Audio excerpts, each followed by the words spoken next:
What's cracking? It's your homie Lil Mystery. You are now listening to the Emo Brown Podcast, the downest fool in Chula Vista since CeCe slain her, homie. I met some vatos along the way, like Bonnie and Blanco from East LA. Some of them cruise. Ladies and gentlemen, and artists all throughout the region. Thank you for tuning in to another episode of Emo Brown, the podcast Metiche Monday variant. Brought to you by the wonderful people at Grasshopper, fool. Grasshopper, for all your medicinal, recreational cannabis needs. Compa David. Make sure you pay them a visit here in Chula Vista, in the heart of Chula Vista. Look at that structure, man. The best structure that marijuana can buy. Look at that thing, bro. I went there last weekend. I can tell. And I took $12 and I got 3 pre-rolls. Emo Brown. Normally I go in here and I grab the pre-rolls, pero no hay nada, güey. Thanks, Bunch BJ. of fucking savages, I tell you. Oh, Casas, you said I can't cuss. How long into the show? It's supposed to be like 10 minutes in. 10 minutes? Oh, fuck. The first 10 minutes. That's all right. But we're not monetized. We're not there yet. We're not there yet. All right, cool. Fuck. Shit. Thank you, Grasshopper, for all you do. This epic high is brought for you. They did an excellent thing, and we're going to get into it. We're going to get into the way they give back to the community. Grasshopper gives back to the community in a very large way, and we're going to get into it. Look at that, bro. They give back to the community with Emo Brown pre-rolls. You get 3 of them for $12. Every Tuesday, you go in, and it's a Toker Tuesday discount, 30% off, man. I think that covers the tax and an additional discount. Just go in, do the right thing. Grasshopper has our back, and we have theirs. Casas, I noticed that you rearranged some of this thing, so let's just jump into Albert Aguirre. Alberto Aguirre from the Full Circle Group for all of your residential needs. Do you need to purchase a home? Not at the moment. Not at the moment. How about refinance a house? No, I'm like a year away from paying mine off. So. All right, well, there you go. When you are in need of a house, Miss CeCe, just know that Albert and his crew, Fabio Ortega, are here to hold it down. Full Circle Group for all of the things related to real estate with Emo Brown. What happened? Why are you giggling, fool? Oh, no. You didn't put because you didn't bring up the thing, huh? No, I got it. All right. I'm not going to say shit until you That bring it up. How Casas about giggle, that? man, always makes me nervous. When Casas is late and he's giggling, it leads me to think he's on heroin. Fuck. We went straight Ray Charles? Ray Charles. Yeah. And we All right, want. here we go. All right. Wait. Where is it? For the big reveal. There it is. Look at those, man. Look Those at are the guys that sold them the heroin. There, Right there. yeah. Not only do they sell homes, they sell the other H. Get on it. Do your thing. Reach out to Alberto and Fabio Ortega. Why do they stick with us, fool? I feel like we haven't gone through one of their English advertisements. We haven't gone through one of their advertisements the French way to straight. say it. Yeah, Well at done. all. Like clean. Doesn't matter. Tribal Streetwear, 20% off. Make sure you go visit the lower left. Look at that. The lower left, bro. Tribal Streetwear since 1989. Take your Emo Brown Social Club card. Make it clack. Get 20% back. It's not Pendleton weather, so don't even ask. Yeah, don't even ask. okay. There are no discounts. I don't even think they're stocked when it comes to Pendletons. Lower left, Uncle Bobby. Uncle Bob. I think he might be in later. Yeah. We have one of Tribal's heavy hitters coming through a little later. El compa Isaac, that tattooer.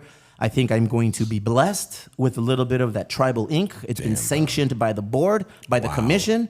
I am officially getting jumped into the Tribal clique today. Is there another process or just the tattoo? I think I need to tattoo something on my face. I don't know. Gotta look at Every that. dude I see at Tribal has a face tattoo. So I think I'm gonna get a neck tattoo or something. Tribal Streetwear. Do your thing. Silk Cloud. Use Emo 30 for another tasty discount. Con el compa Isaac Ruiz, bro. Look at that. Sitting on a cloud. Cloud 9, doing the thing. Frankly, I think I'm too old for 4 rings and a necklace and a sheepskin internal jacket with a tear on my left knee. That's too much for me. I can't pull that shit off. You do a tear on the right knee? But you know what? If you're in your 20s, I feel like that's the move. That's I it feel right like there. that's the Paul move. could rock that look. CeCe probably rocks. CeCe rocks shit like that all the time. I think that guy's outfit is pretty cute. There it is, guys. Do you want to be cute in CeCe's eyes? Go to the Silk Cloud. Louise Use your will be card dressed and like get that tomorrow. 30% off. Perdón with your tribal candle in the front, bro. Look at you. All of a sudden, Candles. sponsored. Oh, shit. Well, the fun doesn't stop there because 9-5 and Arts and Rec for all the new people watching. Yes, we have a lot of sponsors. Yes, we do a lot of these promotions, but that's only because you get 20% off at Arts and Recs and 15% online. Get some killer shades. Those shades. Where the hell is Lexi? Lexi is the queen of 9-5, bro. She's in Modesto. Is she in Modesto? Yeah. Does that place still exist? Yes. Saludos a la amiga Lexi. We hope to see you soon. We Baby hope Bash everything- concert, I think. It went overtime. Baby Bash is why the Modesto comment? What's going on? What am I missing? No, here? that's something that Little Mystery says all the time when we work on projects. Look like at this he guy. says, Hey, look at this guy. Oh my personal God. friend. Oh my dude, this There's no Walmart 10 miles within my residency, and when Little Mystery and myself work on projects together, it's just an inside Not a joke big that we deal. use. Oh, good for you. Good for you, man. I mean, if I had those connects, I'd be dropping. I'm pretty too. sure. No, because I think they do good over there. They do Are you good. guys homies with Baby Bash? Like I met him a while back, and then he responded to the message. Remind me the song that he sings. Sugar one with Frankie J. No, but I need to hear it. I need to hear it. So- I don't know. One of you. What? Oh. Get it, girl. Everybody be quiet. Here he comes, No, here I'm he just goes. kidding. No, get Fuck it. you guys. Oh, you guys. I am familiar with the baby back ribs. Oh, yeah. Is that the same thing or no? no? Way, eso no es la verdad. Shout out to Ben Campos, Campos man. Printing, because Look at those this shirts right shirt there. right Oof. now, the shirt that I'm wearing, Casas, right now, it just dropped today. $20. That's it. I feel like shirts cost like a lot of money, and they have tears and shit on them, and not ours. It's, Like the- it's like the very jeans? generic. It's straight to the point. It's the emo brown skull with the flip lid. $20. Come into the warehouse today. Scoop it. We'll be here the majority part of the day. If not, just shoot a DM. We'll give you the Venmo and we'll ship it out before the end of the week. Limited release, limited drop. These are going to disappear. So if you want this shirt, look at that dog. I think I want that tattoo on my neck. Oh, that's what you're getting now. Imagine right here. I don't know what my wife would say. I don't You know. find out. She Hey, already got that. my family listens to the podcast, CeCe. And they have a lot to say about you. They're a big fan. My mom's a big fan of you, CeCe. She says I'm a you're big very fan of Grace. You're very Mrs. Garcia, please. What the fuck is this Grace shit? They're friends. Out of nowhere, bro, she calls my mom by her first name. Mrs. Garcia, my mother, is a big fan of you. Doña Garcia, por She favor. was like, she's very relatable. I like listening to her anecdotes. And I said, bro, you just became a citizen of this country. Relax with that shit, talking about anecdotes and stuff. Do your parents or family members listen to this Yeah, it's epic they do. podcast? Yeah, what do they tell you? What's the feedback? They don't like it how I put my stuff out in public. Ooh. They realize nobody watches it but our family?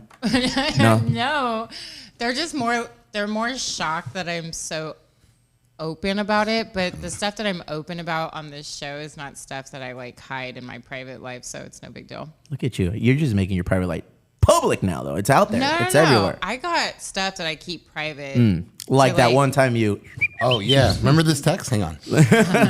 No reading text. Remember roll call. I have a feeling today, Casas, is a day where if we're gonna fuck, not today. It's a good bit Okay. though. Let's look at right here. If you would look be to it. my But right, still me, it's not you. still fuck. So. Caesar, go ahead and put your right hand up. There it is. You're gonna and there it is. All of the names. I know there's a guy named Dominic who just signed up. That's right. Thank you, He Dominic. went hard. He went in for the annual subscription, so you'll be getting your goodies in the mail very soon. Pierre Brown, I'm just remembering names right now. Yeah, bike ride. Welcome to the crew. We've been waiting for you. Well, give me another name that's on there. New one. Darren Smith, Mr. Radio Personality himself, and a bunch of other people have joined. Rate, review, subscribe to all of the things we do. YouTube as we're pushing it. YouTube. Hey, the Subscribe numbers right have now. Everybody in slowly, this room. the numbers have slowly started going up on YouTube. Remember, like there was like 12 viewers, and now it's like slowly going up, and we got subscribers. There's bro. 12 people in here, so Oh my we get where they're God! coming from. Rate, review, subscribe, do your thing, do your civic duty to follow Emo Brown. Vote, do all of the things. We need a politician on here. Remember, we used to be accused of being political podcasts. Right. We need to bring a politician in. Well, it's almost time, right? It's getting close. You know, J Clip has been up my ass about bringing politicians on. I was like, all right, well, we'll do it. I have no issues with that. Yeah. Seems a little biased, doesn't it? CeCe, what the fuck are we drinking today? Excuse me. Oh, wow. What are we smoking today? Today we're drinking, what is it called? Rocket Rocket Pop. Rocket Pops. Rocket Pops. Yeah. So All right. this was Christy's idea. Christy and Ryder, I came into the bar the other day and they're making them. So you can get them at the Elwood. How much would a Rocket Pop shot cost me at the Elwood? $6. Is that good or bad? It's pretty good. Fantastic. Yeah? It's a Because good happy price? hour, it's $5. Oh, look at that. $5 for a solid shot. So what's in this bad boy? It's actually very similar to a green tea shot, but instead of Jameson, we're having watermelon Smirnoff vodka. Watermelon Wow. Smirnoff, And then you got sweet and sour. All right. sweet and sour. And you got peach schnapps. Okay. And then I topped it with squirt because I didn't have Sprite. Because why not? pronounced El Squirt. 'Cause why- Does everybody have a shot? If you like a shot, come out to the bar and grab one. What are they called? Lemon drops? Nope. Jesus Christ. How did you Rocket. forget in the last Rocket 13 Pops. seconds? Rocket Pops. It's like the Rocket ice cream. Pops. It's supposed to taste like the Okay. ice cream. All right. Did you get yours, RJ? No, I'm good. RJ. Like the tattoo you said you're going to get, remember? RJ, I'm going to grill you right now. If I'm you, fucker, Yeah, I I would am get a taking a shot to shot relieve and your just nerves. relax. Thank you for putting a pillow over your basketball shorts, fool. we had an incident last week, so we want to make sure that things are, kosher. Cheers. Rocket Pop. Yes. Let me know how you like it. I like them. Oh, that's not bad. Oh, that is good. You think it tastes like a Rocket Pop? Which ones are the Rocket I'll Pop? text the remaining 6 right there, The actually. red, white, and blue ones? That's a bomb pop, fool. You know?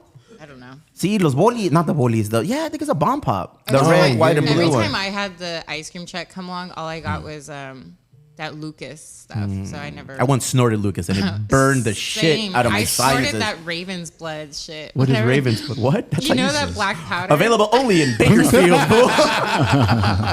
¿Qué es eso, güey? It's like black powder. It's like pixie sticks, but black powder and made your tongue black. No, bro. This is all foreign to me. What the fuck Where were doing you in ordering it Bakersfield? from? This is the type of stuff where I accidentally say that. Yeah. And my family's going to be like, why would you admit to that? I see an intervention coming on the Rodriguez family soon, bro. Leave me alone. How crazy is that your last name has a Q? That's Yeah, fucking it's bananas. weird. Bro. That's fucking bananas. What else is going on at the Elwood? When is our DJ Black Gas coming on again? Well, he's coming for sure. He's going to be there for the Emo Brown after party. What? For ¿Qué es esto? after the golf Post-tournament. tournament, everyone's heading over for the after party at the Elwood, and Black Ass is going to be DJing. Fucking Also, guy, dog. I want to give a shout out because it's his birthday tomorrow. Is it really? All right. BJ, play him a song. Oh. Damn, fool. Fucking BJ out there taking care of RoboCop and stuff. Yeah, BJ's going to be playing on the last Sunday of the month also. So At the that'll be Elwood. cool. Yeah. Fuck. So we don't want anyone there. All right, You just took care of that by The announcing Elwood DJ. is doing so good that we're gonna give BJ an opportunity to play to an empty house. You know what I love about the Elwood is that whenever we have DJs, it's always vinyl only. Is that It's good or not a bad? computer. Enlighten me. What does that mean? Well, everyone that plays is on deck, so they're playing all vinyl, and I really like that. What about DJ Wet Carrot? I just learned that name. Yeah. Do we know who DJ Wet Carrot is? Are we familiar with this? Put the camera behind RJ. Look at, there's a guy back there, and he's shaking his head up and down. got a Who is glorious DJ Wet man Carrot? bun. Look at those. That's the murder's row of artists right there. Oh, bro. Mount Look at Rushmore right there. Yeah, the homie Paola, Panca, you got CeCe, and you got fucking Paul. We'll get to those guys later. We'll And get their to those. bodyguard Plomero in the back. RJ, this is a great opportunity to introduce you. RJ is a part of Vision culture. RJ is he's a part of what we do now. We are intertwined in everything we do with the He's foundation. the death part of Rice or Death. He is the death of Rice or Death. Where is Rice or Death now, bro? What's going on? We're still around. We're still around. We just don't use the truck. Why not? I saw the truck. It's by off the 54 entrance. Yeah, it's right at Acropolis. I don't like that shit, bro. Yeah. I need some of that shit in my life. We're moving to a different, format, I guess. We're doing pop-ups and. You're so soft spoken. I love it. Speaking to the mic. Don't be scared. Eventually we'll There do he it. is. There he Yeah. is. Eventually we'll go to a brick and mortar, but right now we're just, we're focused on other things. RJ operates a storefront, a brick and mortar of his own called Highland Avenue. What do we buy at Highland Avenue for? Art supply, exotic snacks. Whoa, what? Yeah. What's an exotic snack for? Like Asian snacks. Usually, Asian and, snacks. stuff from Japan, stuff from. Bro, I walked in and there was Korea. like noodles from Master P. Like What? I didn't even know those things Yeah. existed. Yeah. I thought I was Japanese, so I considered myself an Asian snack. And I realized after ¿Qué pasó? When my ancestry came back and it was not Japanese. And you were instead a conquistador. Turns out I'm a colonizer snack, bro, and half indigenous snack. Okay. All right, I'm a chocolate covered grasshopper. All right, what's correct? 3 for $12. RJ, why are you here? We're here to introduce you. This is like the local. What do you call it? The local corner. type Local thing? Love Monday. Local Love Monday. On the cancel couch. Yeah, on the cancel couch. We're So just I'm gonna here brand to. every day of the week. What do we got? Who are you bringing on? Just here to introduce some friends of ours. Oh, friends of ours. All right, that's very mafioso of you. Friend of yours, friend of mine, Yep. friends of ours. That's it. That's it. All right, tell me a little bit about them. What's going Fashion on? designer Chris Carson. Chris Carson, fashion designer. His partner Jeremy Allen from Jeremy All Allen. Love No Beef. All love, no beef. Oh, well, let's welcome them onto the couch right now. Let's see what Local Love Monday's all about with these guys. Nice. Oh, no. Come on down. You thank us after. Maybe you won't be so happy. Let's see if you still feel that way in about 5 minutes. What's up, gentlemen? What's going on? I'm gonna cover up too, all right? The cancel couch. Jeremy came in and just said, I don't even want to What's up, my dudes? I'm Nice to see you prepared. guys. You guys are so happy and shit. I love it. What's going on today? Man, it's a joy to be here. So we got a big event coming up this upcoming Sunday. We're having a fashion show. So we came to promote it and came to talk to you guys about it, and just very thankful to be here. Tell us all about it, man. This is what Local Love Monday is all about. Who did we have a couple weeks ago? We had Mikey from Chula Vista Water Sports. We had And Tony Bourdain. Tony Bourdain from Corazón de Torta. And his new tennis we venture. had La Prima Mariana and the Balboa style. unveiling of the Emo Brown Burger, bro. Yeah, oh. Local Love Monday on the Cancel Couch. Pobrecita la There they hamburguesa. are. Tell us a little bit about not only the event, but a little bit about the project, the business, how it started. For sure. Yeah, so like I started There it is. So me and Germ are we're cousins, and Nice. we used to live together. Like around the pandemic, and I was going through kind of like a rough time with my health, and I just started doing tie-dye. I was like really obsessed with it when I came out here to California. So he had a brand called All Love No Beef because he's a vegan, and it changed his life. Like he was losing his hair through alopecia, and actually his hair grew back once he was By once he went omitting vegan. beef, as soon as you went vegan, your hair grew back? Not as soon as I went. It was a process. It was a process, definitely. It All was right. about a 6-month process. Oh, But wow. I have a twin brother as well, and he went vegan and reversed his alopecia, his hair loss as well. So, but his was much faster. There it is, BJ. Oh. You can get your hair back. Casas, take your hat off. Every guy in the room is just like, all right, not doing that. I'm sorry. These glorious Not every locks guy. I mean, do not need. No, y'all got some good hair. I got all the gray hair, man. Vidal Sassoon. Okay. Yeah, so Removing the beef Oh, you want to see your brought positive reinforcement to your life. Exactly. Good for you, man. It all started around COVID, around the pandemic. I feel like a lot birthed out of the pandemic. So All Love No Beef was one of those. So we noticed that a lot of people had a lot of health issues, especially around San Diego and our local community. So we created these plant-based starter guides, and we would just spread them around to all the people for free and just giving people some meal plans and some recipes. And then we started hashtagging All Love No Beef, and it turned to this whole rally cry, if you will, and that led to us creating a whole brand and platform around it. And now it's a double entendre, just, not no beef on the plate all the time, but no beef in the streets as No well. beef in my So, life, man. no I'm in beef my life. free. I don't want Here any we beef in go. my Facts. life, man. We need I swim in a sea of beef. Listeners, bro. we'll get back to you. All of no. Give the guys a follow on All of No Beef. There it is. Look at that on trips before the. Oh, look at the before and after, bro. That's a testament. That's a testimonial right there. Look at that, man. Good for you. The twins. Are you guys related? That's hilarious. That's dope, man. And the pandemic, for better or for worse, because I've seen the yin and the yang effects of the pandemic. It was a horrible time. And it was a horrible time for many reasons. But a lot of people learned how to dance. What does that mean? A lot of people learned how to maneuver within the rules and the regulations. Like the majority of us as business owners, we had to learn how to dance. You can do this, you can do that, you can't do this, you can't do that. So we had to learn how to maneuver, how to move, how to work within the lines. It looks like you guys did the same thing and more. Yeah, and we started to work together. Our trauma brought us together, and then he actually took one of our All Love No Beef t-shirts and freaked it, tie-dyed it, and turned it into this beautiful piece that we started to sell. And that's where we realized that, hey, we need to work together. There it is. And that's where the designer was birthed in him as well. So now tell us about the event. What's going on with this event? When, where, how much? What can we do to participate and help out? Absolutely, man. So it's going down this Sunday, July 30th at Highland Ave Supply Co. There it is. Where there's going to be free plant-based food. There's going to be free live musical performances, and there's also going to be a fashion show of upcycle fashion that I put together. Nothing that I create is brand new. It's all from vintage or used clothes and just making new fashion out of them. Because I really care about sustainability and keeping our planet, safe and for the next generation. So Damn, that's not the cancel couch today. This No. is the empowerment couch, bro. This is the empowerment couch. Telling big time, proud of the people. But yeah, man, it's completely free too. I don't know if you got that. $3.99. but yeah. Did you hear, $3.99. Casas? No excuses. It's free, fool. And not just free food, but some delicious free food from some Plant Damn, Power, which is that's a segue. a vegan fast food company. Give it to me. If I love beef, man. Yo. But I'm tweaking my diet and stuff and how I eat and the manner I ingest food now. Tell me about plant-based diets. Sell me. Sell you. Sell me, man. Man, a lot of people that have switched to a plant-based diet has noticed a ton of benefits outside of just like, I guess you kind of feel a little better mentally, if you will, when you are eliminating certain processes, certain foods when it comes to killing animals and so forth, but also just like the health benefits that come from it. Like I had terrible tendinitis. I had a lot more weight on me, but switching to plant-based, I was able to lose around 30 to 40 pounds. And that was me transitioning from coming from like the Midwest Cleveland diet where I'm from, coming to San Diego, eating more like acai bowls, just a plant-based wellness lifestyle, if you will. But to sell you on it, man, I feel like I gotta try it.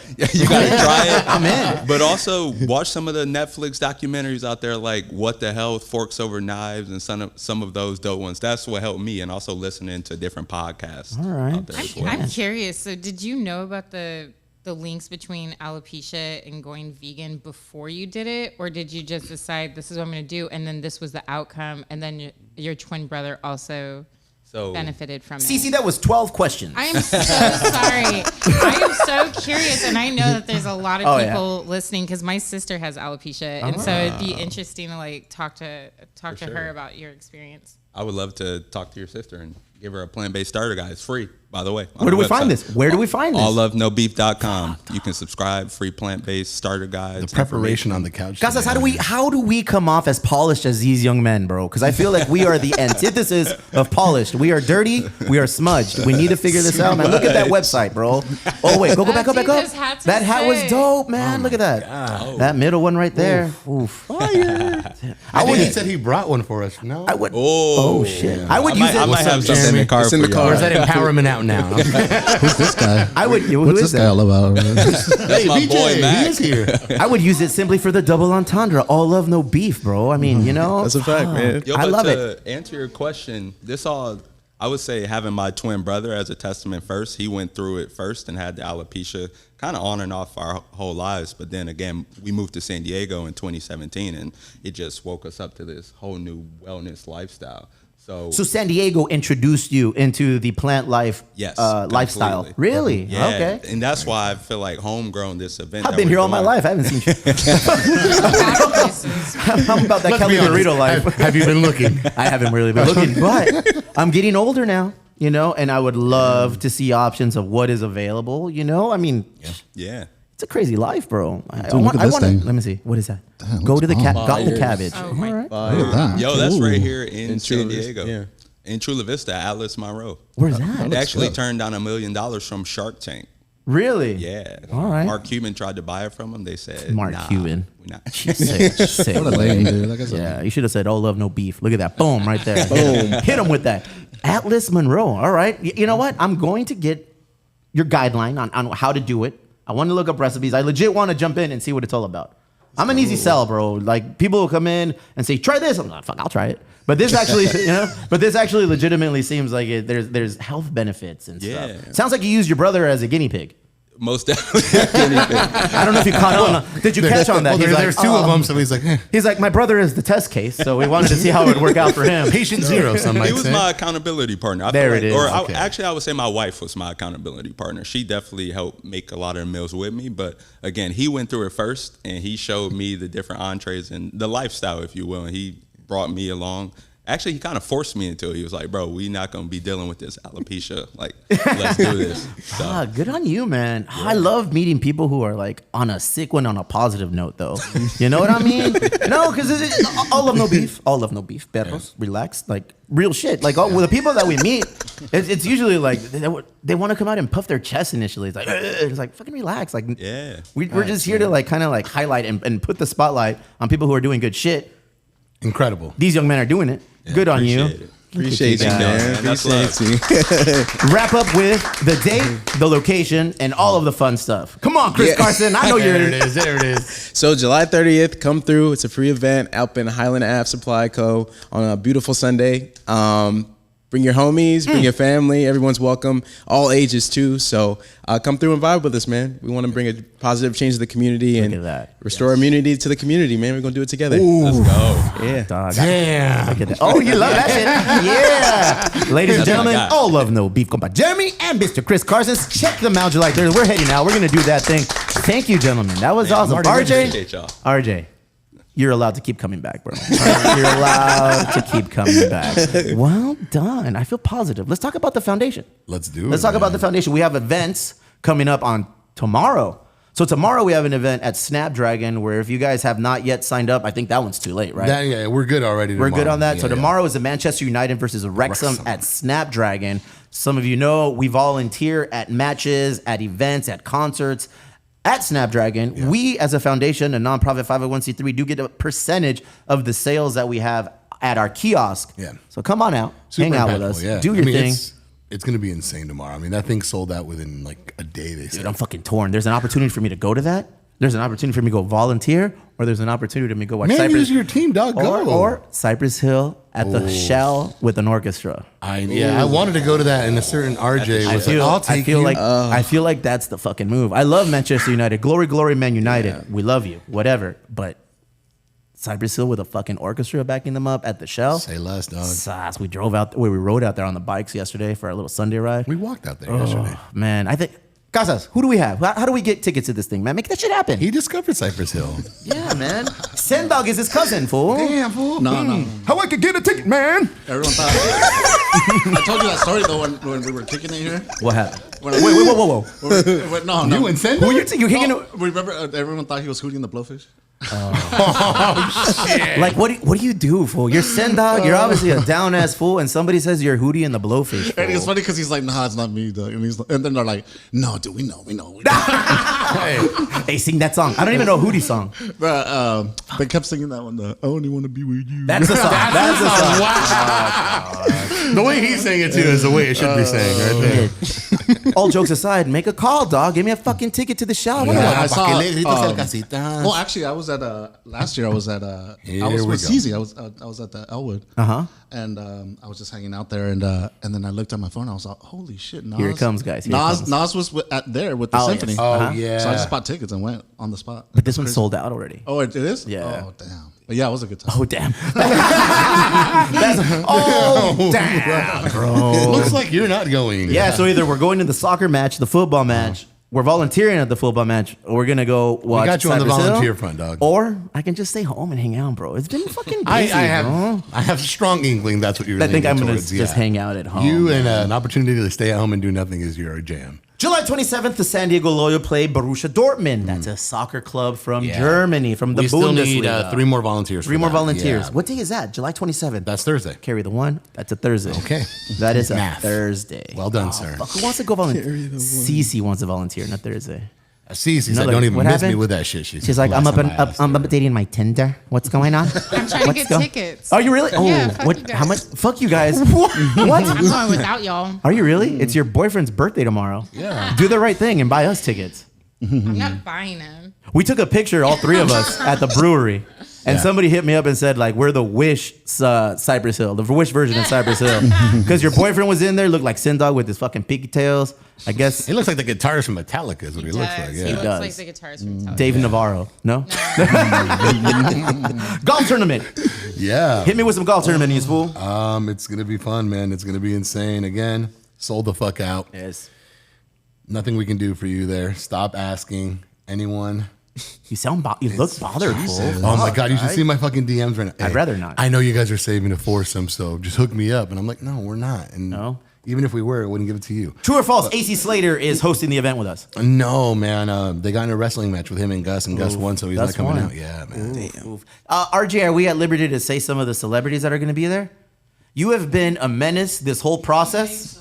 You have not shared any information with celebrities or anything, bro. Jinx it. It's like 2 weeks away. You do the same thing. I know. I don't say shit, man. I don't like announcing anything. No, but it's dope. I mean, we got great sponsors with the Get it. San Diego Loyal, Oof. San Diego Goals, Oof. Ponce's. Ponce's is actually not only going to be there as a premium whole sponsor, but they're providing breakfast burritos the morning of, along with our friends at Pura Vida providing What's up? coffee. So Saw you there yesterday. Get out there. Yeah, what's That was up, good. man? Very Outside. nice. Very nice. Bottle Rocket, of course, coming back out again. We saw Natalie on Friday after we had our meeting. We went to grab lunch there, and she was like, hey, just tell everybody else that's sponsoring a hole It's over. Don't even bother. What we're doing at our hole is gonna fucking blow Bottle everybody rocket. away. Yeah, Bottle rocket is blowing up the hole. Labatt Blue. She said they got like Crown Royal and like they were just gonna go. They were gonna go hard. Opportunity to promote and pimp out Ponce's. If you head out to Ponce's right now and you order the sandia, just la sandia. What is that drink? Yeah, it's a drink. What is it though? It's like a mezcal, tequila, or some shit. Tequila, Right. and fresh watermelon. It's a watermelon juice, lime. tequila fusion. Yeah. Plant based. Yeah. Hey, she made those right that time we went. Didn't we? We probably, yeah, man. yeah. Yeah, there's Wasted. we. This motherfucker said we got fucked up. Go ahead, tell us about how we got fucked up, Casas. This fool was like every bad fucking Instagram reel on the golf course of a drunk dude riding on a golf cart. Oh no, the other time. When we went to Ponce's. Yeah, that was for fun. the live podcast. the live podcast. Those were good. Head on down there. Ponce's is putting out a nice little fundraiser, perdón. Yes. If you purchase one, the proceeds go to the foundation, Emo Brown Foundation. Well, and that's how they're sponsoring, and that's how they're actually providing the breakfast burritos. She man, said 'cause things it's are done going so well. Yeah. Things are going very well. Yeah, things are going well. So thank you to Karen. Thank you to Ponce. They've gone above and beyond the way they always do. So looking forward to the tournament, man. Ale Tales, Elwood, Manhattan, United Lowrider Coalition coming out Nice. supporting El hard. Pinchy Rabbit came through, bro. Our boys that did the headshots over there, Alan at Dynamo Design Group. We need new headshots. I've lost some weight. I'd rather get rid of that one. I have recently discovered not a plant-based diet, my friend. I need to get on. I recently discovered fasting. Apparently, there's a rule that says you cannot eat for 24 hours. Okay. So I'm gonna go all in on that shit. Sounds terrible. 2 I'm gonna days. pass. No, 2 days. Look at 2 days. 2 days. That's all it takes, bro. Okay. Tell me more. Apex Training Center. and Apex then Training. El Man, the myth, the legend. Bobby Theo Tribal. man. Yeah, Theo yeah. Bobby. I took that fool out. We went out to the driving range. Okay. He's a better donator of funds than he is a golfer. So it was fun to hang. It was Theo Bobby and Uncle Tone. All the Theos out at Bonita Golf Course, bro. We were out there swinging the clubs, hitting the balls. And then we were a little bit parched. We were a little bit hungry. Tell us more about that. We're pescatarians. We enjoy mariscos. So we went to Karina's, CeCe. Went to Karina's Bobby to likes support local. Support local. Went to Karina's. And I wasn't a pescatarian, fool. I had a molcajete, had fucking ribeye, and then it had like chicken, and then it had some shrimp. It was good shit, man. I like hanging out with these dudes. Yeah. Those quote unquote the mentors, you know? You can remove the quote unquote. Like I legitimately listen to everything they tell me. And they were letting me know, hey, this is what you're doing good, but you need to do this. You're okay here, you can elevate it like this. And Gus and I were just like literally just soaking it all in, bro. Hell yeah. Any opportunity I get to hang out with like a Casas or fucking, Theo Bobby. Well, or if he's not busy with Send Dog or Little Mr. Lee, Oh, no, fool. Casas, when did you become so famous, dog? No, I'm not famous. When did you become so famous, fool? How was your weekend? What'd you do? Fuck. Actually, I shot with George Here we go. Perez. See, look at how did you become so famous? Oh, I'm not famous. I shot with George Perez this I'm weekend. working, bro. Fucking. I'm working. Yeah, and, they had a comedy show at that Search Bar. How was that bar? Dude, that's kind of crazy, man. Tell me that. What do you mean kind of crazy? Crazy good, crazy remember bad? back in the day, it was like a bowling alley? Boy, do I. Yeah. So that was like, so I guess, I don't know what happened with that business, but It seems, failed. Yeah. Well, or, I don't know, but pandemic and stuff, Yeah. lots changed, but where the lanes were, they kind of ripped out the whatever the lanes. Oh, that sucks. And that's fool. where they have the events. It used to be called the East Lake Tavern, and when wifey and I. Oh, it's that space. Yeah. Oh, so when wifey and I had no where it was. children, Yeah. because now you can't associate wifey or myself without children. But once upon a time, we were married for 7 years with no kids. Yeah. And we would do ratchet, like fucking hood rat shit at East Lake that Bowl and place is Tavern, kinda- fool. That place You is just told me your wife hates this. We used to go and eat wings, fool, and then just get on a sick one and walk home because it was that close to our house. Damn. Say Yeah. less about how you live in East Lake. East Lake, fool.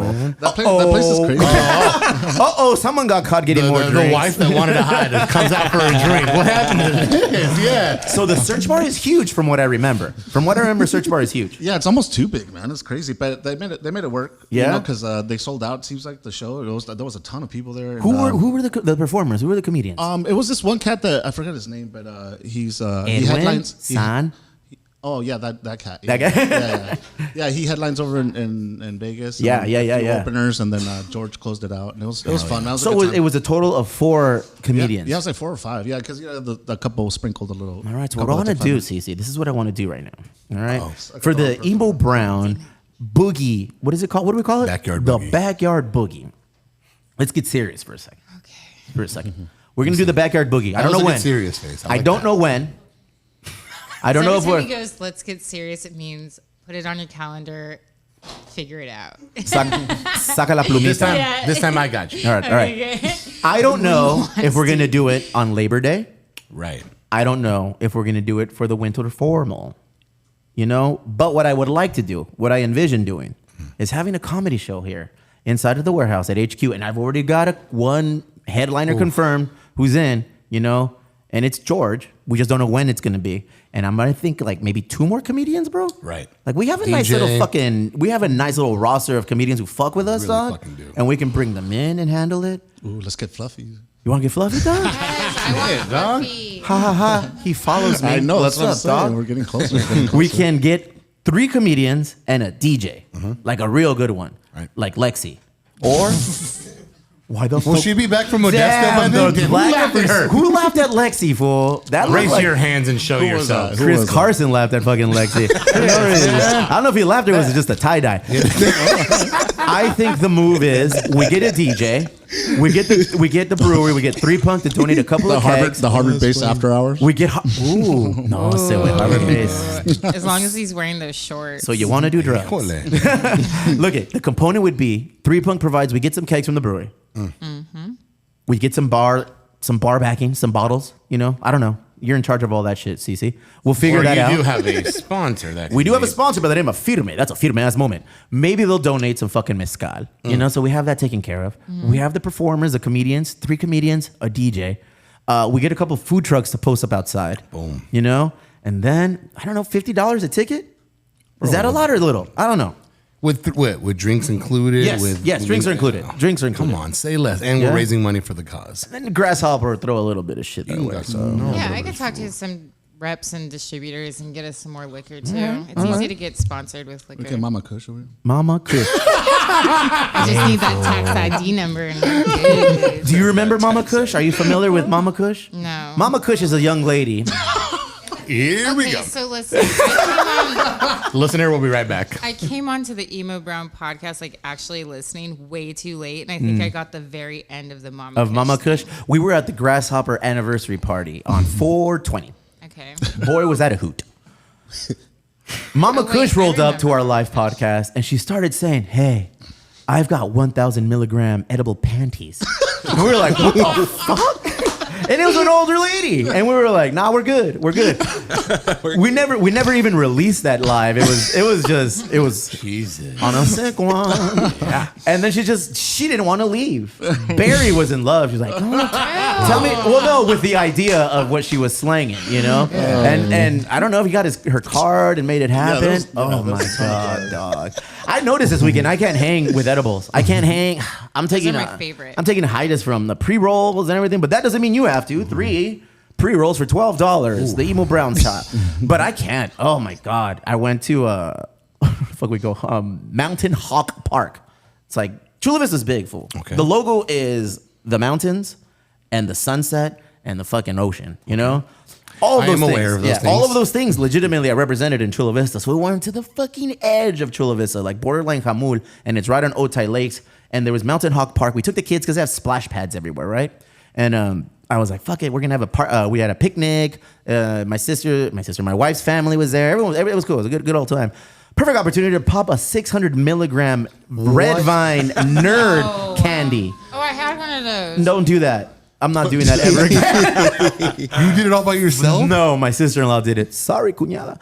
I took maybe like I don't know, like a Jolly Rancher size. You know, Okay. a Jolly Rancher size. And the thing was like, you know, like this big. Hey. 10 It's a family inches. show, yeah. It this was is a 10 family inches. show. Pause. You know, like 10 inches. What I tell Ivy. We and, get it. And I was like, "Hey, let me just get a little of that shit just to see what's cracking." And I just got it, and it said 60 minutes to activate. I was like, "All right, whatever. You know, Jesus we'll set Christ, up it's letting you know. We'll set up the fucking canopies. You know, we'll put out. There you go. I was there. I was on top of that tree, fool. after you activated? We set up the tables. The kids were in the splash pads. Splash pads is just a big platform where kids can go, and the water is just shooting up from the ground. And it literally says recycled water, don't drink. But apparently, it's good for the kids to fucking get it all over their skin and shit. So we were all just hanging out. The tortas are getting made. The sandía is getting cálmate. todo el pedo. ¿Tortas de qué, güey? Al 100. No, pues de jamón, but relax. It's nothing fancy. We were just, doing it. Balling on a budget. 59 minutes later, dude. My body gets numb as fuck. My tongue felt like it just got all swollen. And I didn't say shit. I was just like this, just observing. And I was just very in tune to everything. And it scared me. We loaded up and wifey was picking up all this shit. I was just like, whoa, you're strong as fuck, Crystal. Look at you picking all that up. I was just on a different planet, dude. My sister-in-law was just looking at the moon. It was days. And the moon wasn't even out? No moon out, bro. We took the kids later to Chula Vista Nights at the park here, Memorial Park. Yeah. Brought to you by Grasshopper. What's up? I was on a sick one, not because of Grasshopper, because of the effects of a Grasshopper product. I was just done. Damn. That was 8 hours later. So no, I'm not gonna jump in and do any fucking edibles for a little bit. I'm gonna go plant-based diet, dog. Yeah. Oh, fuck it, dog. I'm just going plant-based. Do they Flaming Hot Cheetos plant-based? Yes or no? Where are we with that? Unfortunately, What? no. No. What park is this? No Is this a way. park that Steve was at? This is the Avatar. That's me, fool. Like I left my body. my God. I was on the top looking at my family. I was like, oh, look at they're getting so big. Fool. I went in, dog. I was talking to Elon Musk, pero I was like, hey, fool, don't change the name of Twitter. I was just giving him advice. I was giving him advice. It was a tree you were talking to the whole Oh time? man, it was an owl. No, it was fun, but yeah, CeCe, I needed to take a break. It got me. It got me. So those 600 milligram candies, don't do them. Don't do. I gave one to my coworker. Sorry, coworker.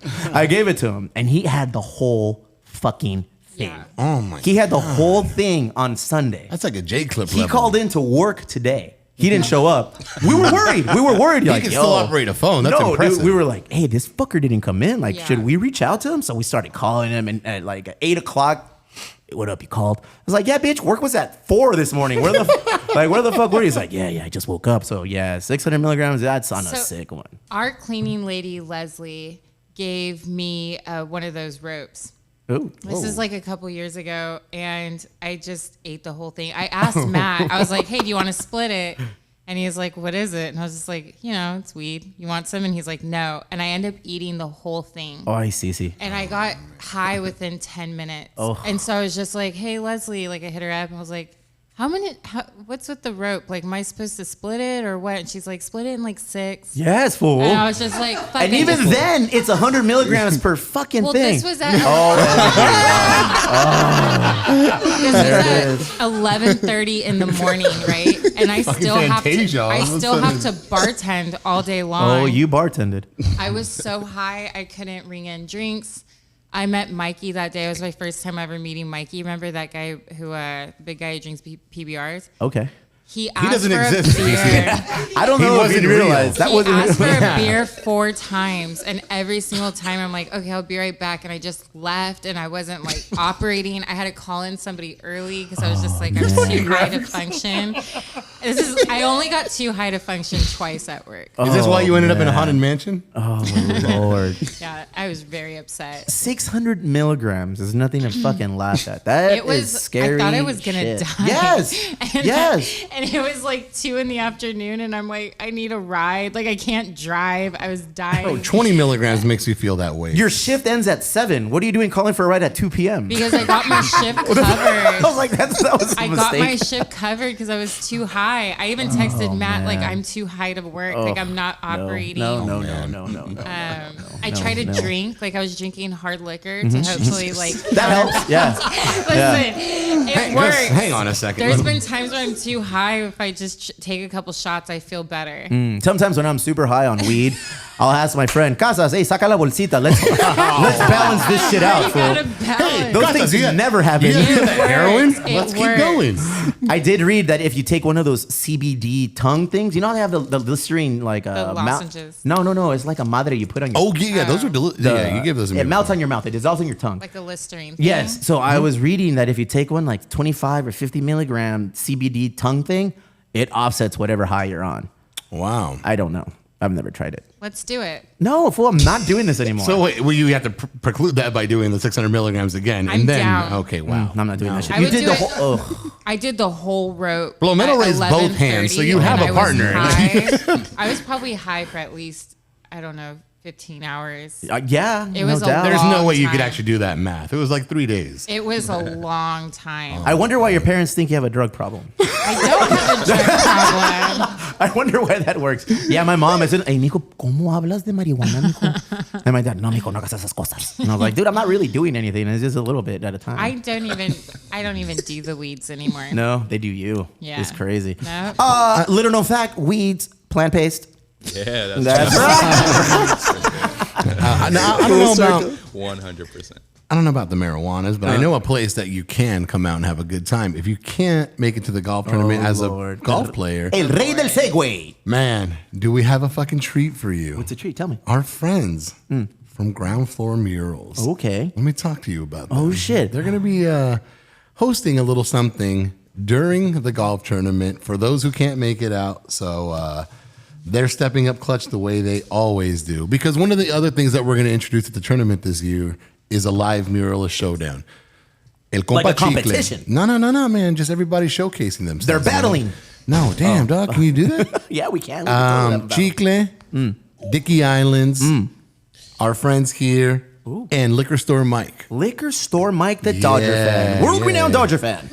He's Love gonna everything be- about him except that. They're going to be setting up shop and doing live murals at the golf tournament. At the golf tournament. Yeah, then we're then going to turn around and auction after the golf tournament. Time out. Oh, that's Yes. sick. Time out. The golf tournament is sold out. Yep.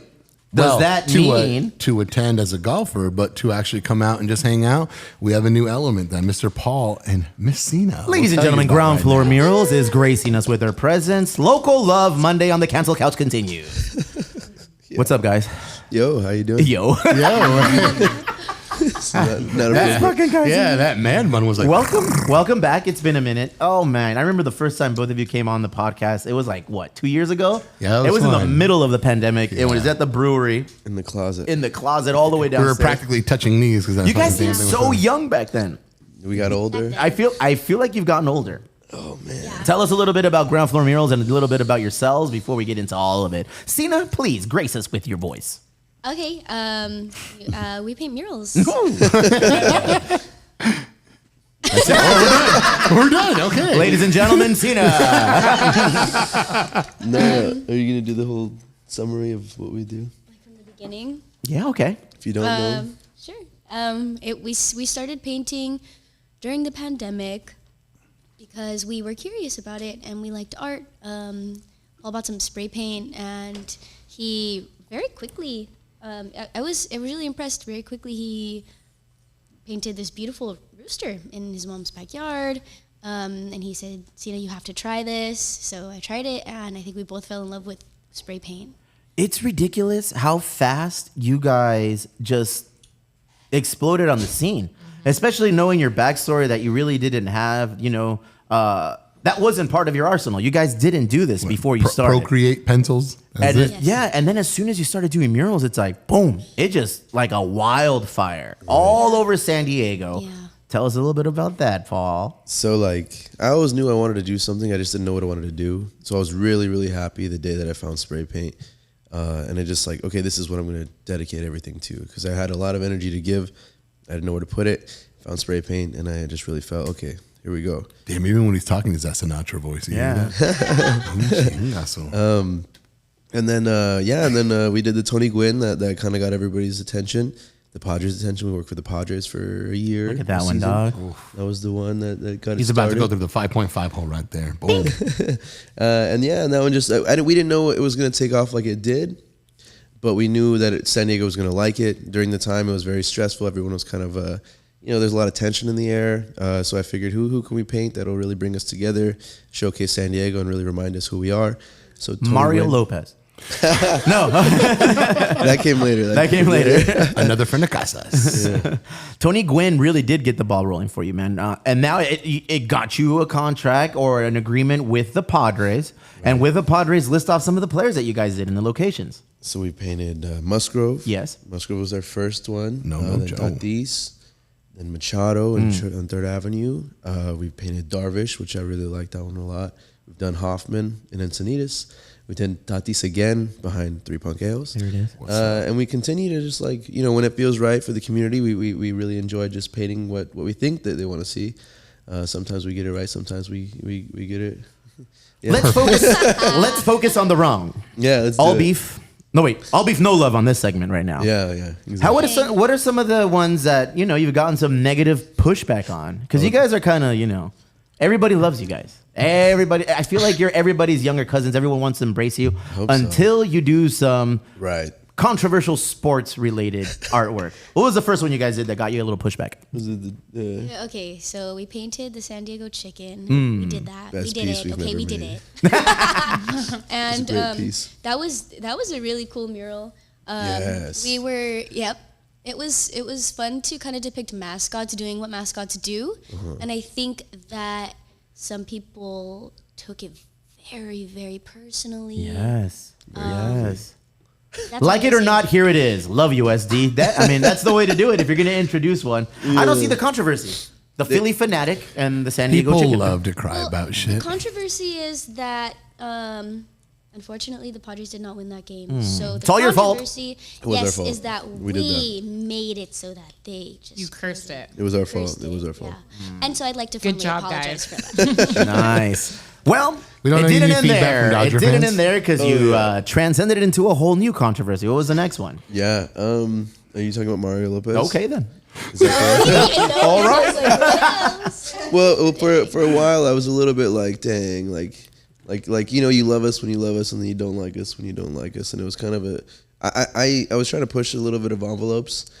This one meant a lot to me because every single day I'd come home from school from Rosebank, and my grandma would say, "That's Mario Lopez's house. That's Mario Lopez's house." And I would watch Saved by the Bell every morning and think, "Wow, this guy is from here. He's kicking ass. He's Mexican." And like I just was really inspired by him my whole life. So I was like, we're doing a wall in the Vogue. Let me put someone from Chula Vista that means a lot to me, and I hope means a lot to the community. And then it went over well. It went well for like 3 weeks. Yeah. And then because he likes the Dodgers, people didn't like that. Those so people are the worst. Yeah, it just when baseball means everything to you, Yes. it kind of messes with I see you your turning outlook. So yeah, So people from the That's community. why people didn't like it because he likes the Dodgers. I think so. it's a mixture. I think I so. think they Why? don't like Mario. Why Yes, don't they people like him, CeCe? Why would you think people don't what's like up? him? Since you're we're entertainment How tonight do you over not here. like those dimples. Okay, there you go. On Luis's birthday, nonetheless. Jesus Lord.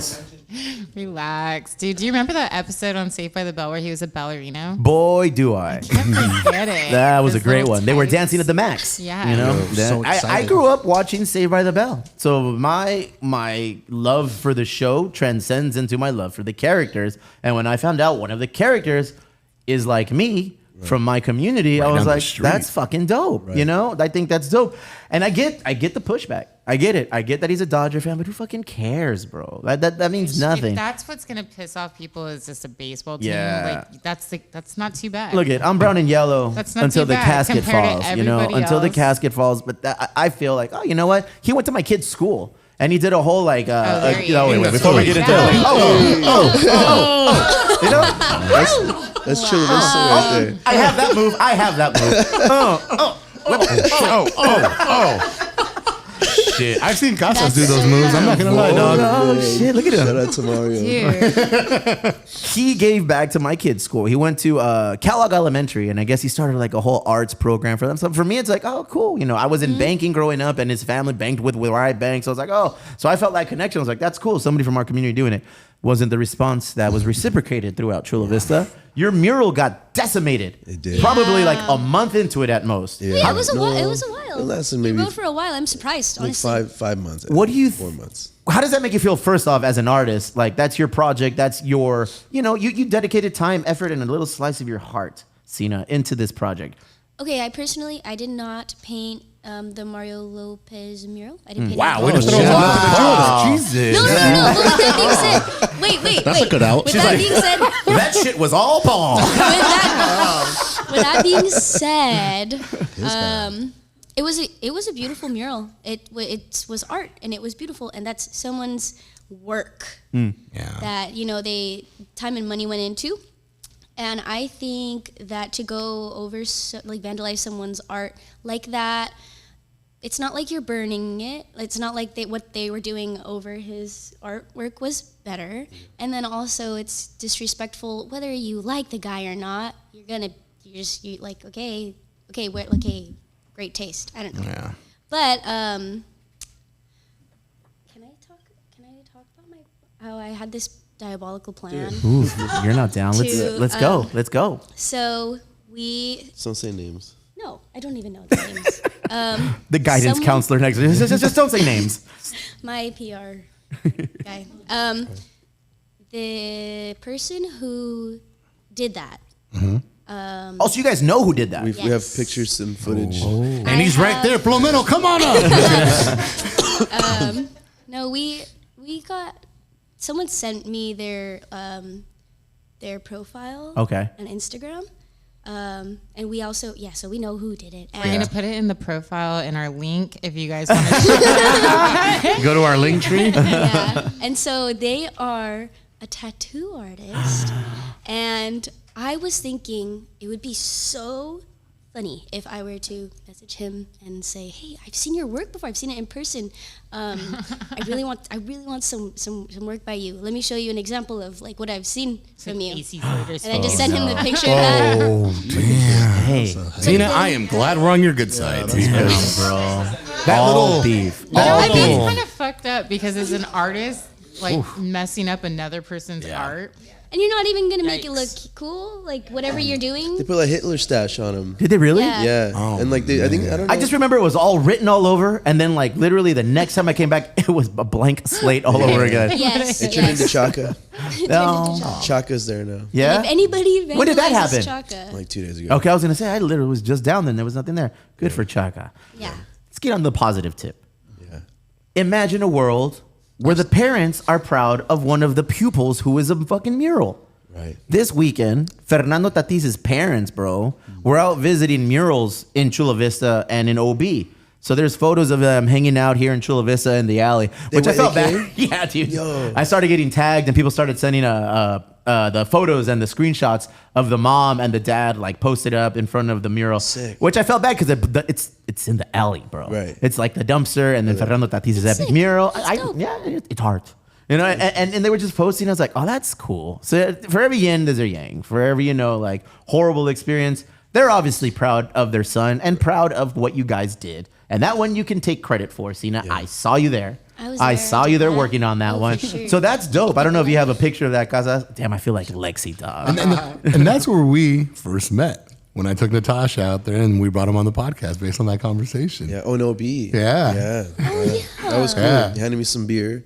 And then you said, come to this closet in the which is basement. kind of creepy in retrospect. No. Now that I think about it, I was like, hey, you look 12 years old, but take this beer with you. I remember that. I was like, wow, people are so nice. Yeah. Yes, I remember that. How do you feel about that now? People are still nice, but Yeah. But you know what? You know what? Yeah, people are still nice, and it's only growing. Everyone's. there Can I say something? Random drunk. That's behind the scenes. that was not Fernando Tatis's parents' fault. Oh man, I'm not alone when I say this. Oh, there it is. But he has those abs.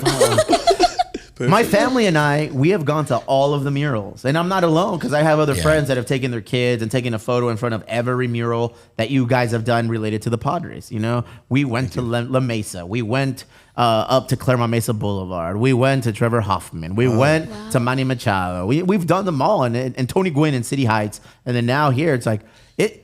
You brought the community together, and if people have a hard time realizing that that's what art legitimately at its core is. It's just something that, it's a piece that people are going to talk about. Yeah. I feel like as artists, is that like the main objective? Honestly, that's what got me into it. Like really, like I was seeing just like, I didn't see it enough, like not only representation, but like just I didn't see enough of it. And I didn't see enough love. And I mean, there was love here, but during the pandemic, it was hard to see, right?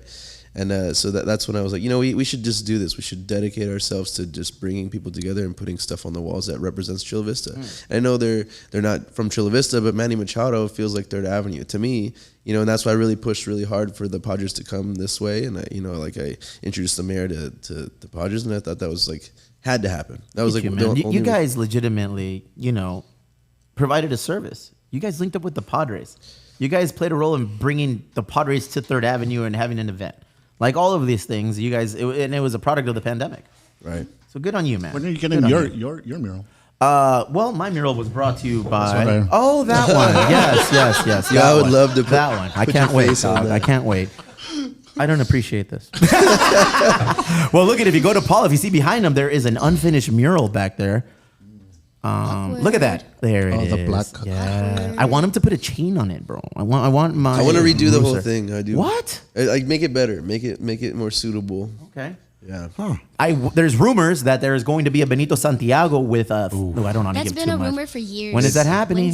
When is it happening? When Is is that it happening? happening? You literally Is that just going gotta- behind the Elwood? Maybe. Just tell me you got a lift, and then it'll obligate me to be there. I got a lift. Okay. Or an Uber, whatever you prefer. Say less. Tell us a little bit about the golf tournament and this mural off. Is that what we're having? A muralist off? Just a mural showcase. Come on. Why do you keep trying to All compete of a everybody? sudden. man? Well, that's what you said, Caesar. Yeah, you said they were competing. Like, who is the best Damn, muralist? son. Show off. You said it's a show. Dang. Well, tell Is me that a what little that bit means? about Not that. bad, What's dog. going on? So I know that we're hosting a karaoke party during the event from 2 to 5 in the main hall, and we're bringing our good friend Brian, the Wet Carrot, and he's just a really good. The wet carrot. Did Wet you say Carrot. white carrot? No, Yeah, you that's just- racist. CeCe. Sorry. He's like the life of the party. He's really like he's an empath, so he's really good at just matching the vibe and making everybody dance. It could be a baby shower, and it just like it gets popping. So I really love Nice. working with him, and it's just gonna be a really good time. And so we're gonna implement that and karaoke because we like to sing and we like to get people to sing, and it's just a fun way to kind of let loose and just like get out of your comfort zone that. and just become friends. Yeah, that's him. The wet carrot. Yep, that's him. Dude, Casas is so proud of himself. Look at him. Casas is through the fucking moon with himself. Hell yeah. Stick around.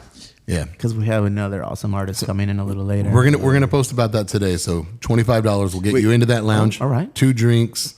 They're gonna provide appetizers at the golf course. So if you didn't get a chance to golf, you want to come kick it, come join their little lounge party, little karaoke Look party. at that, bro.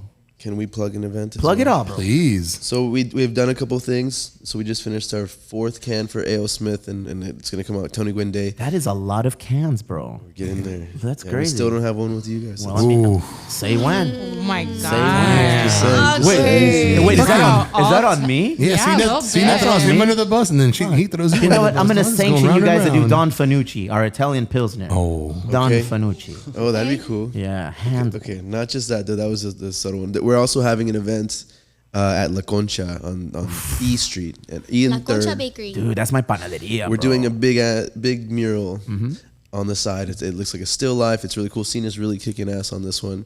But on the 3rd, we're gonna. that's have called the compliment, August Cena. 3rd. Come August out. 3rd, August 3rd. Thursday, 5 p.m. Where? We know it's a Thursday, but it's That's why okay. you're That's free. fine. Ignore it. and we're gonna have 5 p.m. mariachis. So it's going to be Oh, a party shit. at La Concha. Yeah. On E Street. Like our right block there. parties that we've done, like the big, you know, Yeah. and like just kind of DJ Wet Carrot will be on the ones and twos. Yeah. Oh, And he will. mariachi. And We'll have mariachis. Yes, I've been dreaming and hoping and praying for the time that we have mariachi at our events. And Well, this is it. it's happening. That's awesome. It's been like a year since we've thrown in a block party. Why? What happened? You just Little kinda timeout? got really Little timeout, busy. little Just kind timeout. of Gets overwhelming? Yeah, a little Being bit. in the spotlight that much? A little Being bit. in the Yeah. sun. A little bit. So, yeah, Yeah, make that's yourself about at it. home. Take off your sandals. Jesus. Always. She's been here. The She's been here canceled before. couch. No, this couch has great energy because of the previous guests who were here. Right. Okay. Oh, man. So, Oh, my Lord. Sorry. Get We have it. to change it. But yes, stick around because I want you guys to be part of the rest of the show. If you Yeah, look over please. your left shoulder, you got Panca in Cena, the you're right. house. Cena, you're right. We're going to There be you go. There talking it a is. little bit about her approach to art, murals, Let's get it. everything. Another Chula Vista, Tijuana, muralist artist. We get a lot of cool people on the podcast. Is that music that you're playing? Who's playing music? You hear this one? What is that? Go ahead. We're going to get canceled right now, fool? It's Sonido de la Frontera. Sonido de la Frontera. Cumbia del Bro. Panadero. It was when Jack used to own the Concha. Oh, okay. They Oh, made okay, that okay. song. Yeah, Yeah, so yeah, that song's about that. Look at that. Bakery, which is crazy. Casas with the obscure history, bro. I The B-side player song.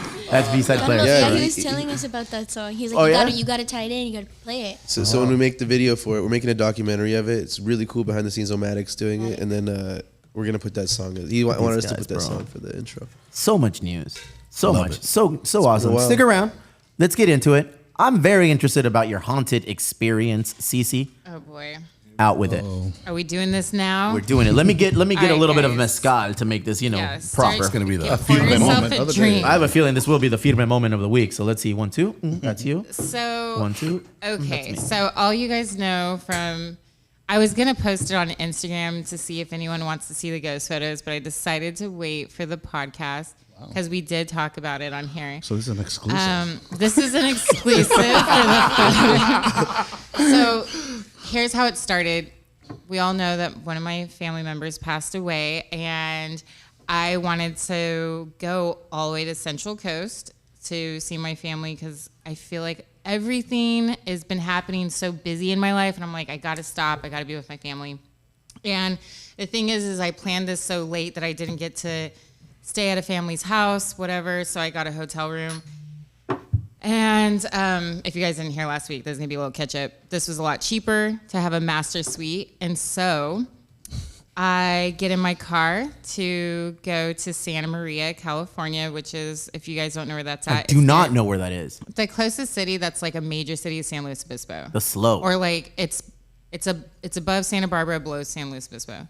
So anyways, on my way there, within like minutes, I get a flat tire. And I was just like, and I was texting you, and I'm just like, man, this is just a bad like, I'm just not supposed to be going. But whatever, I fixed my tires, threw a couple pistos at the guy, and life was good. Yeah, I'm like, I'm on the road, I'm good to go. And I get to the Santa Maria Inn, and I'm super excited to be in a master suite. I have never stayed in a master suite on my own with my own money before, and it was really exciting. I'm not even going to dive into that, CeCe. I'm going to let that motherfucker slide, but go ahead. Okay, so... Aren't master suites canceled? Oh, look at Casas. Oh my God, Casas, you had to derail it. I'm kidding. Sorry. Okay, so I initially go in there, and within a couple minutes, I'm taking video and I'm sending it to the guys here at Emo Brown, and it's pretty cool. I'm in the Charlie Chapman room, but the first thing I noticed going down the hallway is that I am passing the bench that we showed on the show last week with the dog that's like scared of it, and that bench is in front of my room. No way. Yeah, it's like I could like spit and hit it. Why would you do that? I'm just saying, like, that's like how. Anyway, that's weird. So, anywho, I go into Charlie Chapman's room. Chaplin. Yeah. You said Chapman. Charlie Chapman was the extra on the movie Fast and the Furious, the third one. He had a walk-on part. He was Gino Toretto's brother. One day I'm going to get through a story. Are you familiar with ADD? That's what we all have here. You guys are killing me. So, anyways, he has a mirror on the ceiling above the bed, which I thought was pretty cool. I bet. So, within a couple minutes, I put my stuff on the bed and I'm walking around. I noticed that there's a lot of doors in the room. That's how rooms work. No, there's 4 doors. Okay. And in a room, that's not normal to have 4 nope, doors. You're right. But anyway, there's a door next to the bed, like directly next to the bed.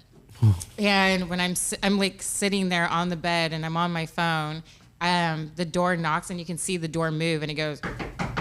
And so I literally I'm on the phone, FaceTime, and I'm like, hold on one second. And I open the door, and it's a closet. And so then I start to panic. Like when I say panic, y'all, like I feel like the pit of my stomach, like it just felt doom. And I'm like, oh my God, I did not do this. And so I decide to like kind of freak out for a second, walk around, start like, I didn't mean to cry, but like my eyes were watering. So I'm like, the hell, I do not want to be in this haunted room. Oh yeah, here's my room. So then what happened, that door right there next to the lamp, that's the one that knocked. And that's my terrace. Hey, that looks dope. Yeah, that's my terrace. Hey, Casas, let's go. So there's the bathroom, but behind this bathroom is another door. It's fine. Okay. Hey. Jesus Christ. So then what happens is that at this mirror right here, there's this long mirror. Oh, it's on the other side. I decide to get ready, and the mirror is like all the way to the floor. And so I put a towel down, put my makeup out, and I'm getting ready. And all of a sudden, and again, I'm FaceTiming. And behind me, like you can feel the floor moving, and someone ran up behind me, and I legit screamed. Oh like I turned around, and I can see in a mirror, and there's nothing behind me, but I turned around, losing my shit, like completely. That's the mirror that goes all the way to the ground. So What ends up happening is that I bail. Like, Dude, there's like scratch marks on that mirror. well, look at the orbs on that mirror too. Actually, What are orbs? There's like little green spots. Oh, on Eric, the floor. Before you go Oh, through okay. the other photos, Eric, I do want to talk Careful, about. careful. Don't scroll too far on CeCe's photos, fool. So what ends up happening is that I run to the bar, which is around the corner. That's a great and- place to I run. would have done the same, CeCe. Yo, I'm looking for a human body that like I can like release this to because I'm terrified. And so I go to the bar and I was like, that girl, there's a bunch of regulars there. So they have like their own set of regulars at the bar that like go there every day. And I talked to the bartender and I'm like, yo, dude, like, I know this doesn't sound crazy.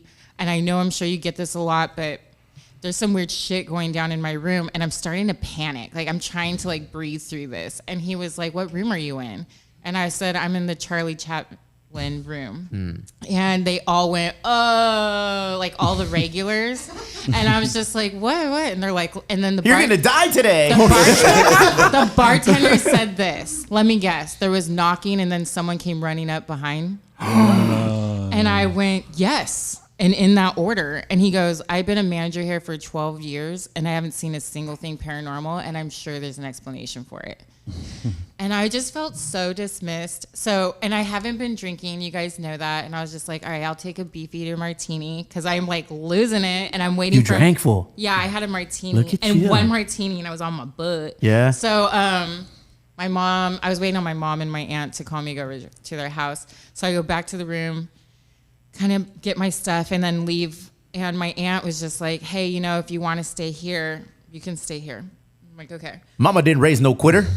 And so I end up going back to That's right. the hotel and I was going to change rooms because they actually have like a whole set of new hotel rooms, not the original old ones. And the original old ones, I guess, are the ones that are haunted. Hella haunted. And I didn't know that I was getting a haunted The room. oldest room in the hotel.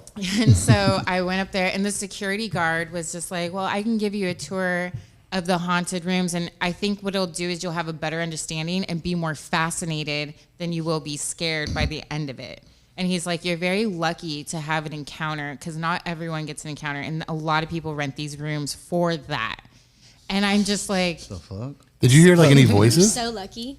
The luckiest lady in the Oh, you did? hotel. so what ends up, yes, dude, it's fucked Then up. that wasn't authentic because Charlie Chaplin was a silent movie star. So no, I'll tell you what ends up happening. So I was just like, okay, let's go on a ghost tour, I guess. And so he takes me into, he calls the front desk and he's just like, are these 3 rooms open? And she said, yeah, none of them are occupied. And he goes, okay, cool. So we're going to go into the rooms. I'm going to show you what happens in the room and I'll tell you about it. And then I'll tell you where to take photos where most people pick up photos in each room. Cool. So as we go into a room, I'm thinking like, you know, he's going to turn on the light and like maybe leave a door. But it's just me and this random dude that legit like looks like, you guys been to Disneyland with the haunted hotel and like the butlers? Like he looked very like Disneyland. He looked like security. Lurch. He's so sweet. Nice. I don't want to make Good fun of reference. him, but you, it sir. was very like, this is weird. So we go into a room and he closes the door behind in a dark room and he has a flashlight. Okay. Sounds like Dateline. It's not lost on me. The entire time I'm just like, I can fuck this guy up. If something happens, I got this. So Chris Hansen peers over the corner. Oh, why don't you take a seat over there? Did you know he was 15 years old? So what happens is that he's like, okay, in this room, and he told me the name of the dude, the one that like haunts the most. And What's he's his like, name? I can't remember Eric his name. Casas. So he's like, this is the mirror that a lot of people see him in, but when you take a selfie, you can't take a selfie with your camera face towards the mirror. You have to actually face it towards your face, and then it'll show up behind you. And he's like, so this is how this person died, or whatever. And so then we go into the next room. Is that this one? Yeah, so that's that. So can you do a close up on that? It's on another photo, but I sent you another photo, I think, that has a close up. Why you look all freaked out right there, CeCe? I'm not. It's pitch black in that room. So the reason why that showed up like that, and him and I went over that this was a flash, like me and the security guard, because I texted him later. I called the front desk for his number like a psychopath. and he gave me his number. Just so you know, I still got it. Hey, Luis, have I got a story for you? So him and I were like, I was like, is this the flash or is this like the image? And if you get in close, you can actually see it's not the flash. You can see his eyes coming. Like there's an actual. And I so, see the nose. Point the nose out there. There's right there. It's harder if you get it too close, but his eyes is like what creeped me the fuck out. Oh my God. I don't want to see that anymore, bro. Okay, so anyway. Zoom out. Hey, why does he look like an angry Russian, fool? He looks like Papa from the plastic bottle of vodka. By the way, this room is pitch black. So all his flashlight is pointed to the ground, and that other light is from the reflection of me flashing. So we're like, maybe this is just a flash from my camera. Bro. It's right there. In Soviet Russia. So what ends up happening is that later on, since we're going to go back and forth a little bit, he showed me a lot of the other photos that everyone got, and that his face is in every single photo and all these other ones, and they're it's the exact same face but in different rooms. And Would you go back again? No. So then, is it taking too long because I can stop? Because there's more. Oh, I'm just curious. If you would go back again, was that enough to? I will never go back again. How much does it cost to get a room there? Well, normally the suite that I was in is about $500 a night. Oh, here we go. Here we go. That's at the Madonna Inn. How Go did you ahead. get that photo? I told you. I like how you played it up. Oh my God, how'd you get that? My hair looks great though, right, guys? So That was funny. so ends up My bad. show the other one. So he kept telling me to do selfies like that. And then there's send it one. to him, This or one's no? from my room. I don't know. This seems like a ploy for the security guard just to get you to send him selfies. Go down. So that one's from my room. What am I looking In the at right Charlie Chapman room, that little white ghost behind me. There's a ghost behind you? Yeah, so I circled it. You can't stop it. So then, Oh shit. that's my eyes. Okay. Anyways, Yeah, so we go into another room, and one of the rooms, he's like, stand right here at the end of the bed. And that's the room where they don't even rent out to people unless you actually ask for that room, because this room specifically, you get grabbed by your ankles at the end of the bed, and it is a thing. What's And the so- room number? And so he was like, stand right here. So I'm standing right there, and he's telling me the story as I'm standing right there, and I'm like, So then another room we went in, he was like, okay, this one's a little weird. And mind you, we're in hotel rooms, door closed, lights off. He goes, I don't know about the security guard, fool. He goes, I want you to go into the closet and take a selfie the way I taught you. I taught you. But What the fuck is going But on you here? have to close the door behind you. Some bondage shit. And so I'm like, okay, look. You were obedient as This fuck, is CeCe. I would have like- dipped out. Some- dog. Like, shit. Now, you guys are all doing this. You guys weren't there. No. And it was one of those things where I'm like, that's a little too weird if I get locked in a closet and I'm by myself. Like, I don't have anyone with me. So that was the one where I was just like, I'm not doing I'm going to this. pass. Eminem would have cleaned it out though. And so, I have a and he picture was of that. like, Look at. There it is. and that was the one where he was like, this room specifically gets the most photos of a lady. Also, he let me know that the running that I heard, it's the same little girl, and you can hear her talking outside the room. Cool. And she runs between, and she likes to hide in closets. And so they were saying, he's like, she's always hiding in closets, and she actually talks to people. What? And so I am all into your story. Oh my then God. what happened was I go back to my room, right? Oh, and by the way, he's like, do you feel better? Like, do you feel more? No, sir. What's In the my opposite? head, I was just like, are you high? Like, now I'm terrified. Oh, and by the way, during this whole thing, remember, Experience. he's the security guard. He's getting like little things on his walkie-talkie going, we are having an emergency in this. And like, she's talking, like something went off in somebody's room and people are like running out. And so all these things are happening. And he's just like, I got to be right back. So I'm just waiting for him to, No way. I'm just Oh my waiting there, waiting for him to finish his, CeCe, like, you are brave as fuck, dude. Yeah. What is... I did it for the podcast. Or naive. I don't know swear what on to my do. life, I I'm would glad have we took the never shot, 'cause that done was a this. Friedman moment I would have right there. never done this if it wasn't for the podcast. I even asked to film him, and he asked me not to film him. Oh, he's got warrants. So then we ended up. I go back to my room, and I hear the knocking again, and I hear the knocking a lot. It went till about 6 a.m. I had the TV on. Maybe you had neighbors. I didn't. Actually, that was the thing. Remember the haunted room, the super Footage haunted from room? Ghost Cam before it stopped working. The super haunted room was right next door to mine. Oof. So there was nobody in there because I went in there later. And so, and there's a hallway on the other side. There's no one out there. So there was nobody on my floor at all. And so that's why I'm saying, like, it was just That's me. crazy. Yeah. And Fuck, so then I end up FaceTiming my girlfriend, Desiree. And she's like one of my only friends I know goes to bed at like 6 a.m. And so I just FaceTimed her until I fell asleep. Like we slept together. And I went to bed at like 3 a.m. is when I went to bed. I woke up around 6:30. But that knocking was like all night, like this.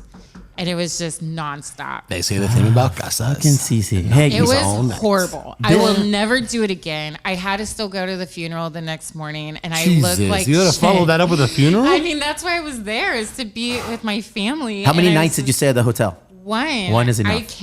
I went and I came back to San Diego. So, and I got to go to the Madonna Inn and ahead. like do all the other You ate your stuff. cake? I got my cake and I got my chalice.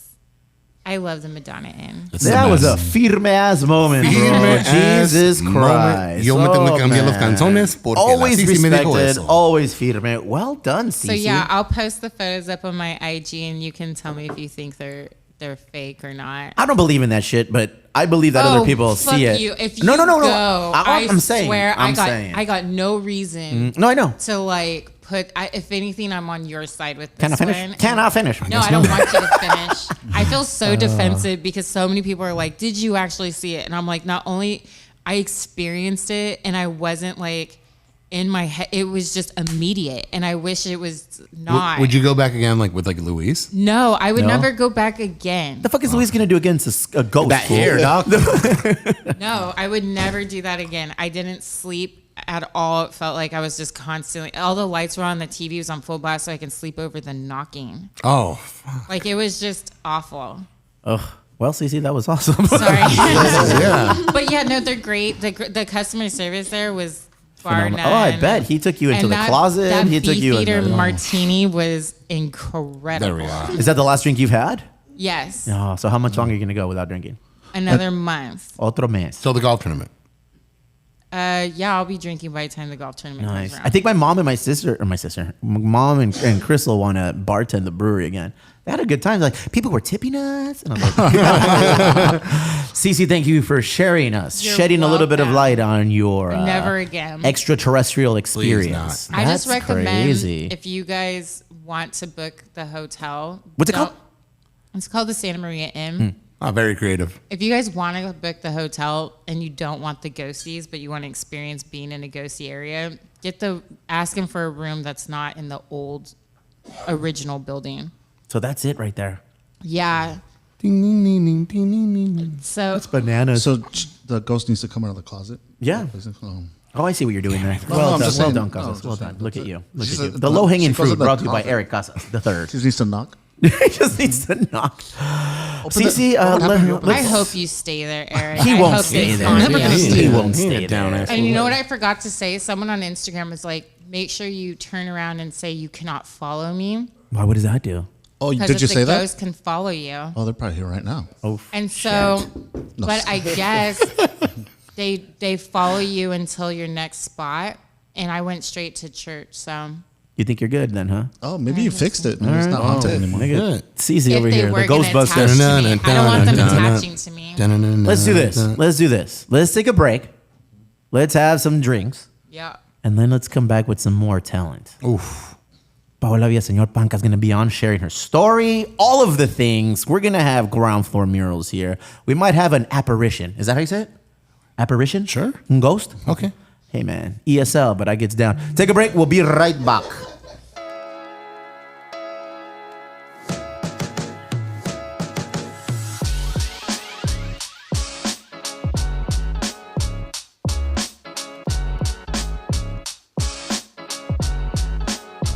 Saluditos. Oh, shit. Este one. Pasas the gun.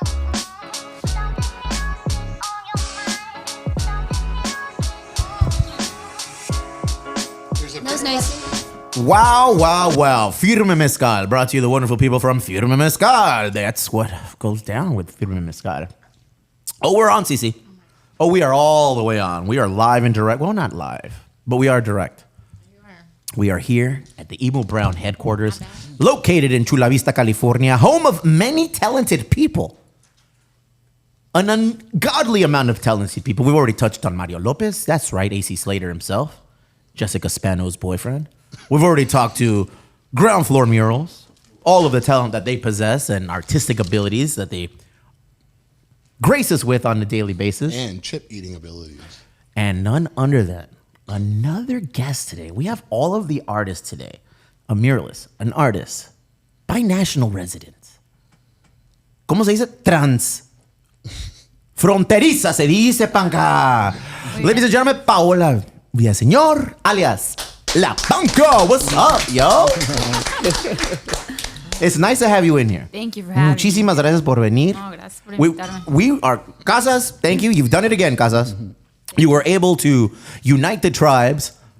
We have Paola here to go over a little bit about her history. She's an artist, a muralist, and obviously I wanted to make sure we had Ground Floor Murals here because this is two Chula Vista greats right here going to go toe-to-toe, going at it on what it is to be an artist here in Chula Vista.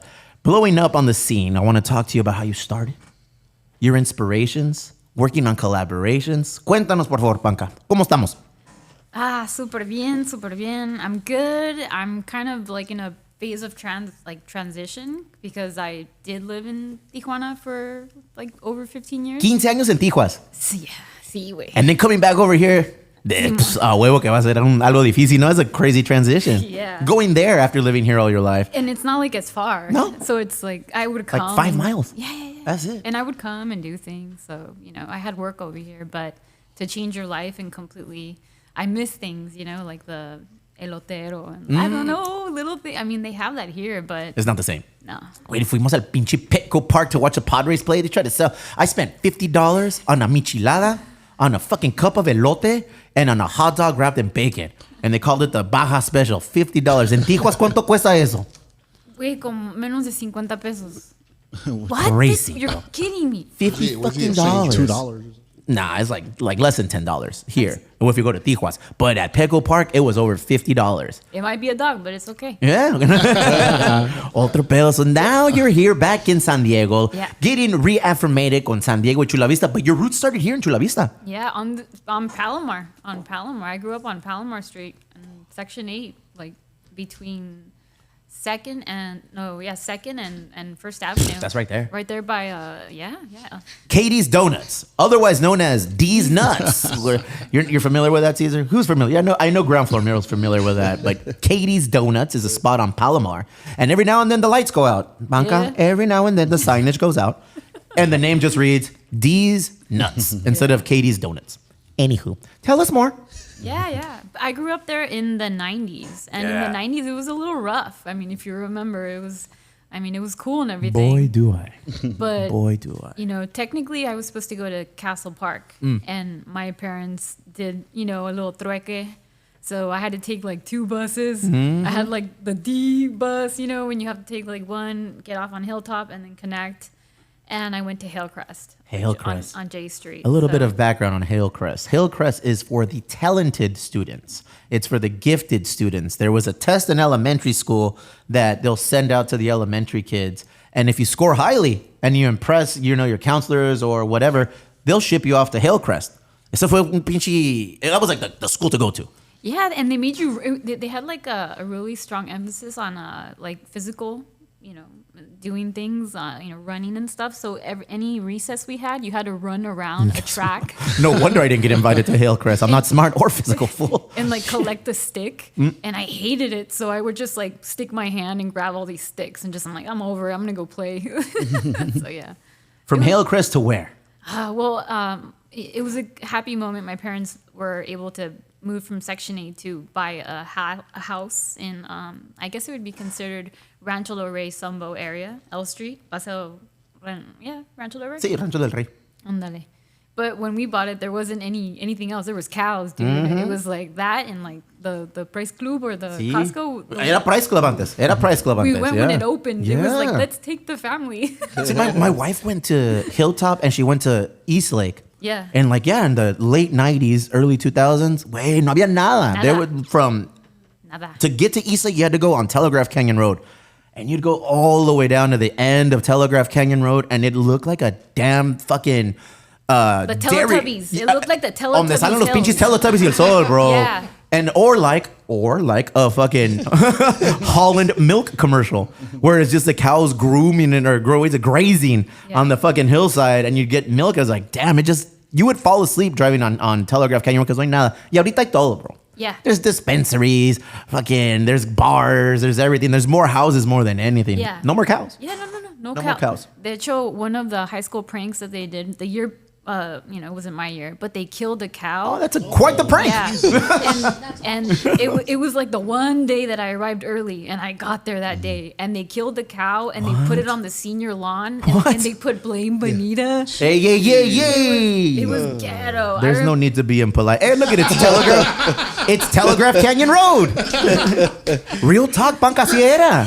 It was you nailed it. It is the Teletubbies. And a hill. But it was cool, like to go from being a kid that literally like at the Section 8 apartments, you couldn't even step on the grass. And it was like, there was all this shit there's drive-bys and stuff going on and stuff to like all of a sudden being able to like climb trees and play. Ya ha cambiado mucho. Sí, ha cambiado mucho aquí en pedo. Chula Vista. Es otro pedo. It's just a little suspect every now and then. Walking outside here in the south side of Chula Vista on the west south side. But I mean, not as bad as the 90s. No. As bad as the 90s. I remember it was like, sometimes I the other day I looked through like my stuff and I was like, maybe I'm like imagining it. No. And nope. I found a comic that I made and it was about my dog and it was about the Vons on Palomar and how like a guy with the gun came out and I did a whole elaborate like comic and I'm like, yeah, it was ghetto. ¿En serio? And also because I remember the first time I saw Friday was the first time I ever said, oh, that feels familiar. Makes sense.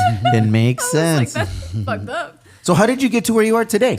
What roads and everything experiences lead to you becoming who you are now? Oh, fuck. I don't know. Just like a bunch of weird circumstances and tragedies sometimes, ups and downs. And I just ended up in Tijuana. I've been there for so long and it taught me a lot. I was very, very, even though I had, this upbringing here, Tijuana is another level, that. And so I was really like captivated by it. And obviously like music wise, like I was just like, let's go. Like I was also one of those kids that wanted to party like at 17. So I used to go to Porky's. En serio? Yeah. Porky's was the spot. Dude, man. I had that. I don't know what happened, man, but I had that place down. Like I could get all my friends in and like we would just go and like my older friends took me. So I would like run into teachers there. Yeah, I don't know what's wrong with us here in Chula Vista, for real, but there was a club in Tijuana, en el sótano suizo, ahí se llamaba Porky's. Caesar. Porky's is an 80s influenced club. O sea, pura cosa ochentas, bro, dog. It was, and it was awesome. I went a couple times and then I aged out of it to Baby Rock or Tangaloo or whatever, Pinche Rodeo, HK, whatever, dog. Aquí no hay problema. But Porky's was the scene. And I feel like people try to remake that image right now and it's hard because I think that was a flash in the bucket. They even tried to reopen it and just, it had its moment. And then remember across it was the Che Cafe. Che Cafe. With 50 pesos, you were just done. And so times were different in the 90s. Yeah. Cartels brewed to perfection. Having a good time in the streets. Now you can't. I feel like ya no puedes hacer nada de eso. I feel like it's super. It still happens. You gotta go to the right.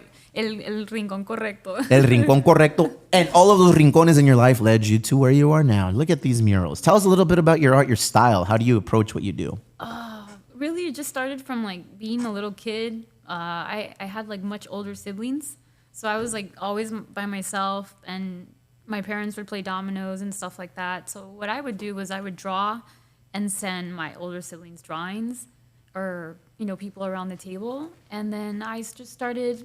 I never thought it was good. I knew people that drew really well, so I just thought it was just weird characterization that I did. And then eventually I found out about surreal art.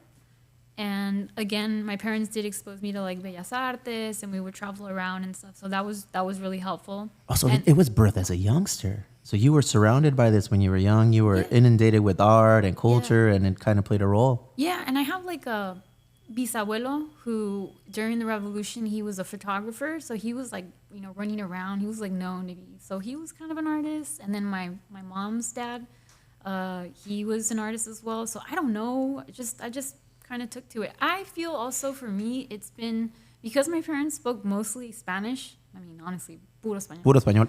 And we weren't allowed to speak Spanish at home. English, only Spanish.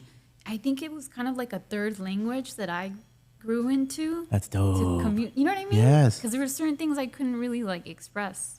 And art helped you do that. Yeah.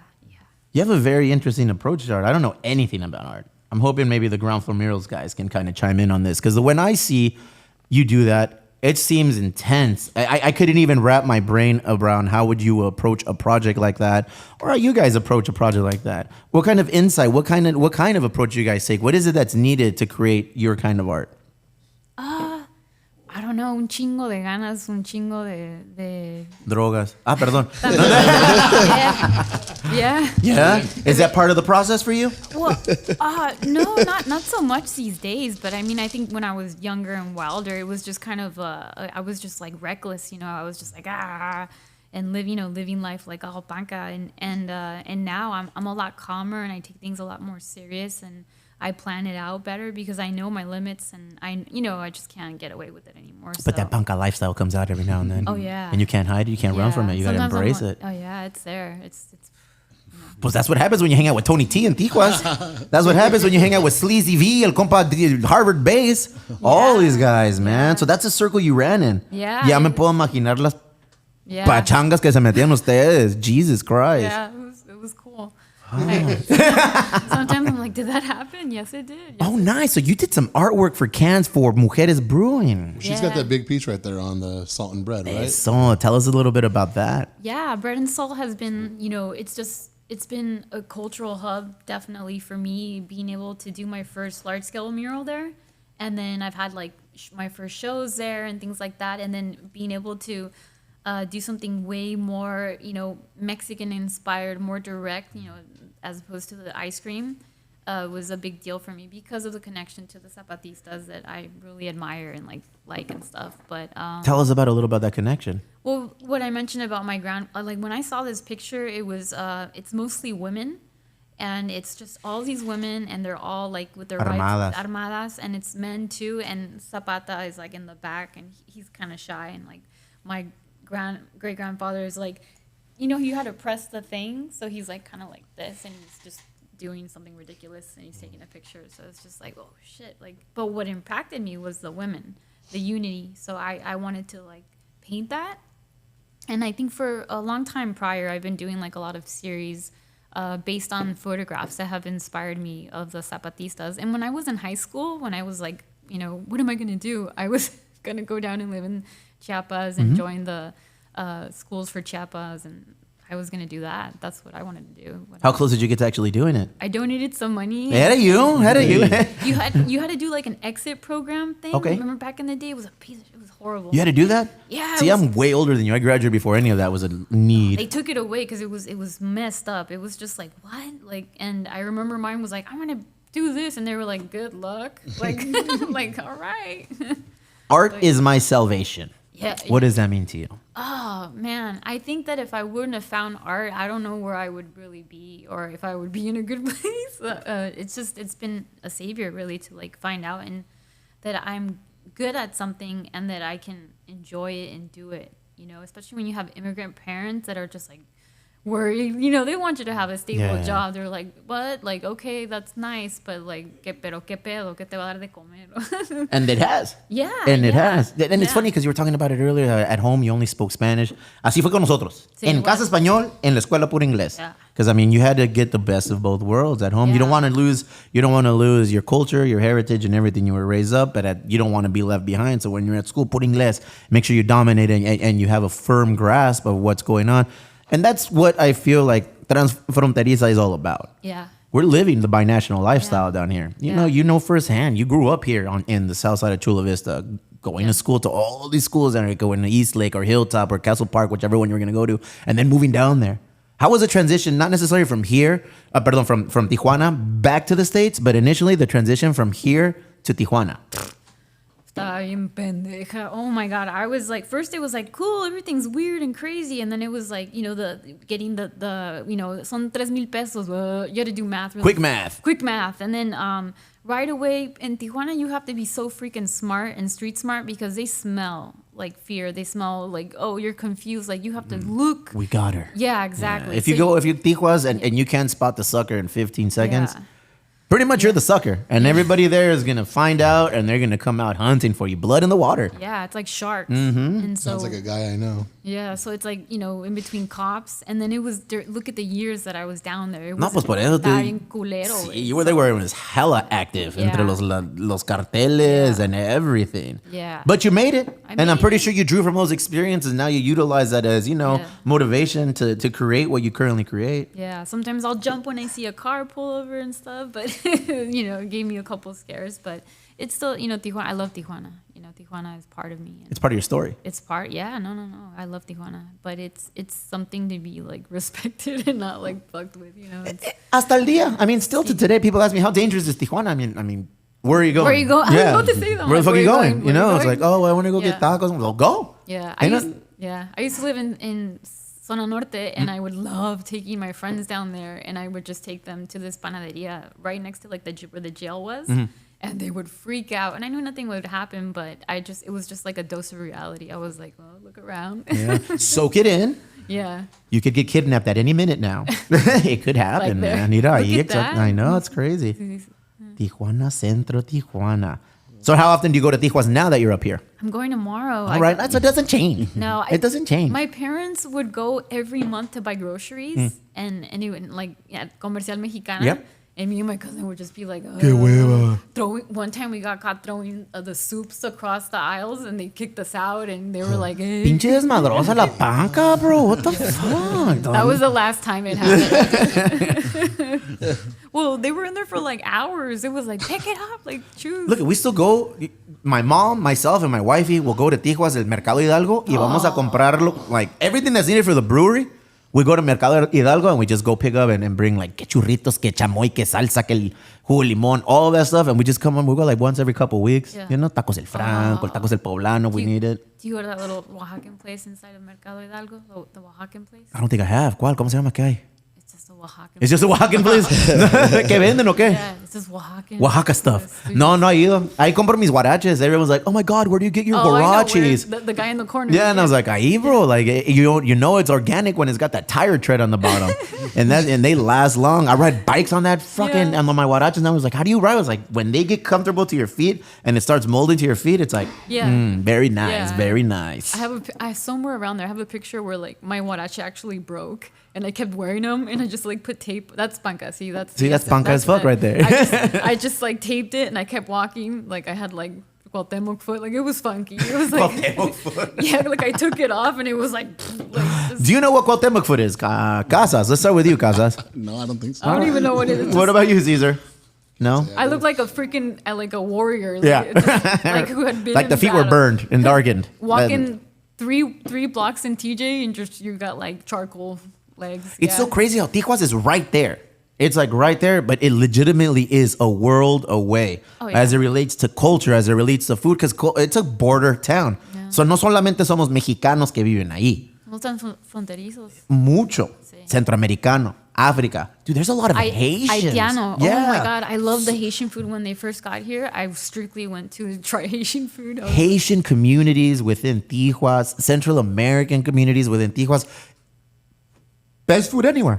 You get a little bit of anything you want down there. You get a little bit of culture, all the music. So it's like, for me, it's like when I hear Manu Chao's like, welcome to Tijuana. It's legitimate like that because it just feels like there's so many different things going on at once. I could only, if I had an ounce of creativity, I could only imagine what it means and how I would use that to create my art. You know, it must be bananas. Yeah, that's the thing about Tijuana is that I feel like it's kind of like where the wave crashes. You know, so there's a so much talent. And, I don't know how the scene is right now, but back in the day, you would just walk around the pasajes or, down the street and you would run into somebody, or you would go to Caesars, or you would go to Dandy del Sur, and, somebody would walk in, or like when Tony took, Anthony Bourdain, we were all there. And I don't know, it's just the community is so small. And, like Pepe from Nortec and everybody, they've, for a while they had a bar. So it was just, it's always been very like close. And right now there's still people that are partying and stuff, but I have since then stopped partying, but I still go and obviously run into the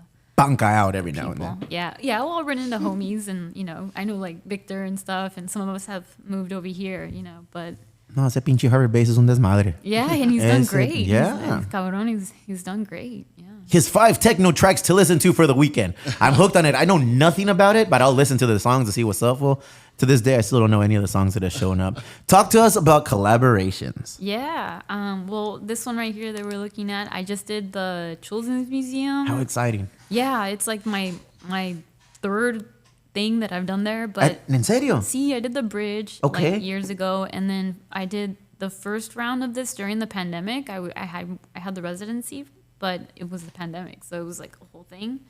And then they invited me to come back and not redo it, but finish it, because it was kind of like not exactly the way I wanted it.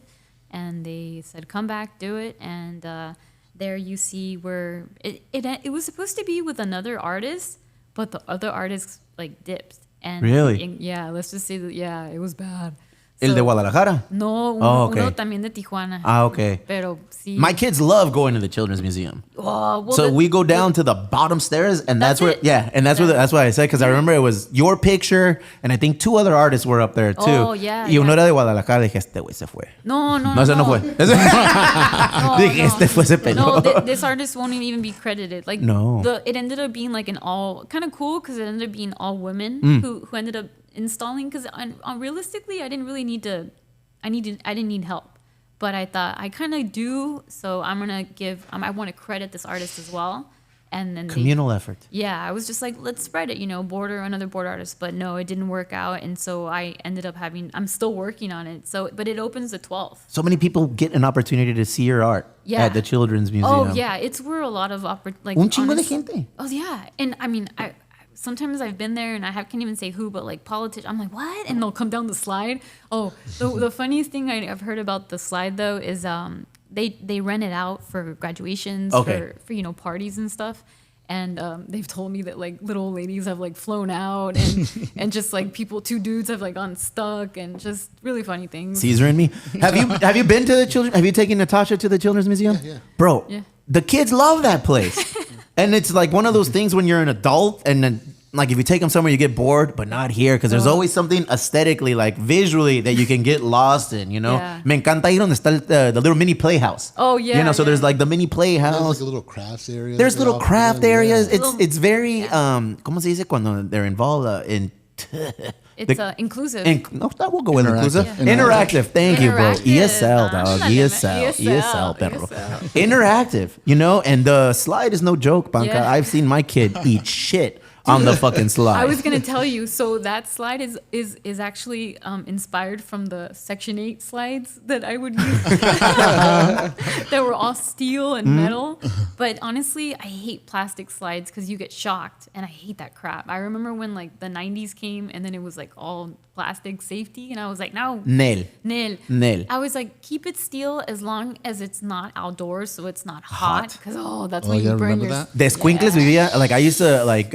Most of my youngster days were spent in Villanueva, in San Isidro, like fucking down there in like the hood part of San Isidro.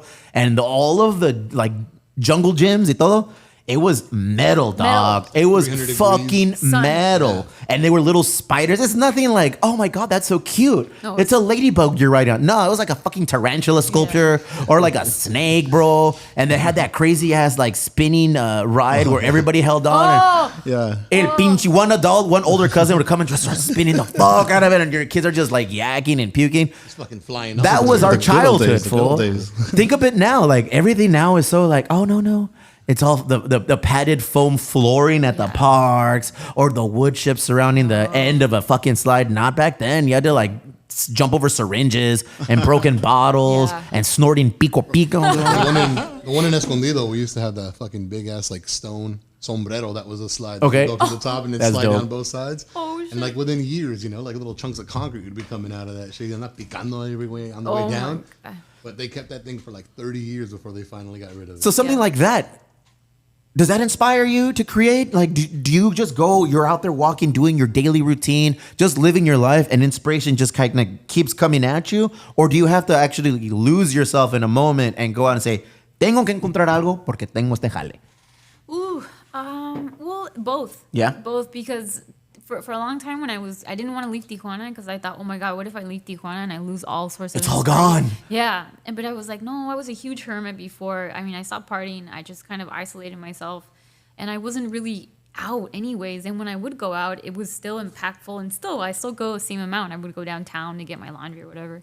And no, the inspiration comes from everywhere. But for the Children's Museum, a lot of it comes from like my childhood and like what I would have loved to see. And then also the architecture of that place. You walk in and you're like, oh my God, why isn't there a slide here? I had to argue with them to not put it from the 3rd floor. I was like, Oh, that would have been. yeah. I was like, and then they're like, but then it's gonna have to turn, and then we're gonna have kids getting stuck. Like, it was also new to me because I'm a muralist, and all of a sudden I'm thinking about like Structures. safety, and like engineering. So I was just like, even like you said, I have to like sometimes go to the museum and observe kids going down the slide, and I've been there, and there's like a line full of kids with like. You know, like the ice packs, and they're like all crying. You'll never not see a kid cry waiting in line in the slide. Siempre, güey. There's always one kid. One of my kids have been there doing that. I was like, Jesus Christ. I'm like, it's a dangerous little place. Yeah. It's a dangerous little place. And then like some kids try and crawl up when another kid's going And they- down. Chubutazo. Or they get scared. Because the thing is, the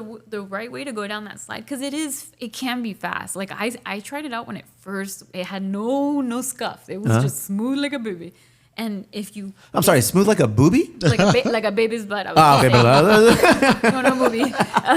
And it was basically you had to be in this like egg position, and you would land on a mattress, and the mattress would move like 10 feet. Don't worry, Casas, we don't fit on this slide. But- So it's not for us. But if you're a kid, you're fine. But kids get scared and they stick their legs out. So what they do is that they come down like a freaking tumble, you know. So they just get spit out of the slide, and that's what happens. So when does your project release there? When is it open for everyone? On the 12th, we're The gonna have 12th of August. a mariachi, but they're gonna be little kids. Hell yeah. Like little, Oh yeah. Wait a minute, a legit mariachi de niños? Well, not all little kids, but like a junior mariachi that the Children's Museum told me that they wanted to get. And then I'm also my friend Bucky and Anna Brown. They're gonna DJ Anna Brown.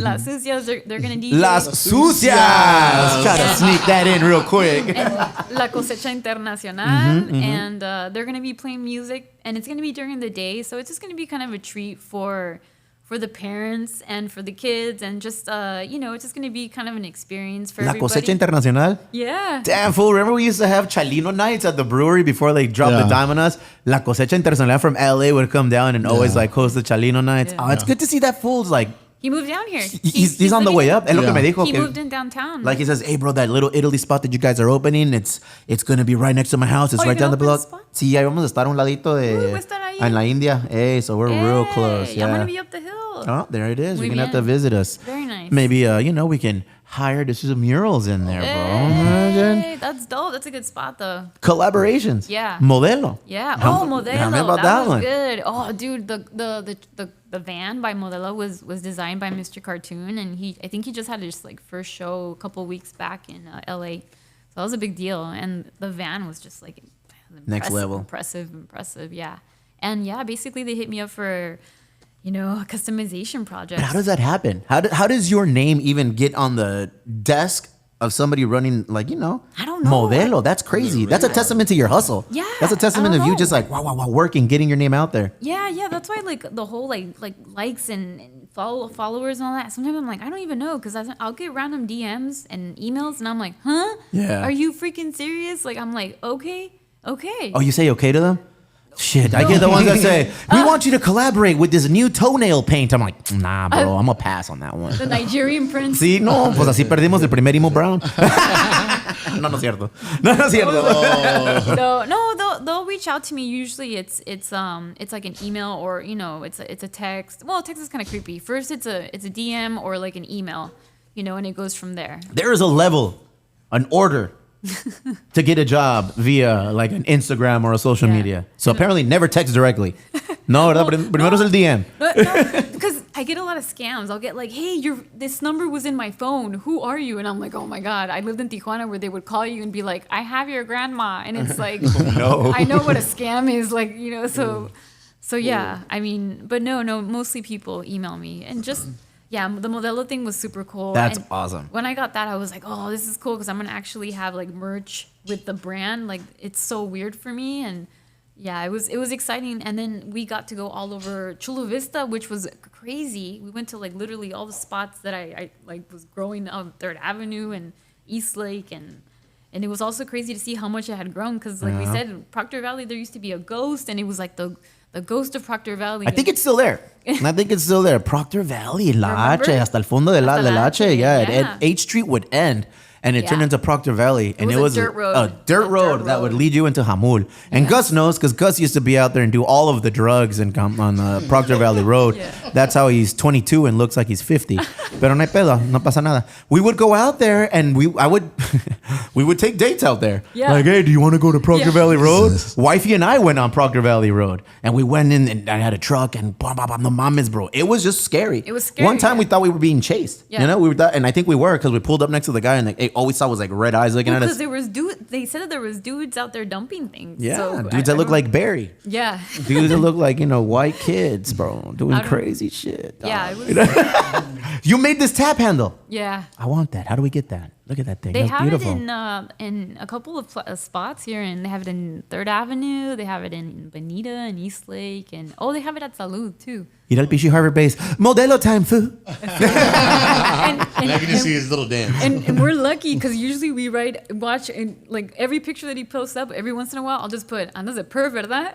Andas de per, ¿verdad? And he'll give it us a dance, to me. guys. You know him, huh? It's like, yeah, he's a good guy. Where do you go from a Modelo collaboration? Like, what is the next step? What are your goals? Oh, there he is. Oh, yes. El compa Harvard base. Como Sleazy V. Sleazy V. El Sleazy V, bro. From San Isidro to the world.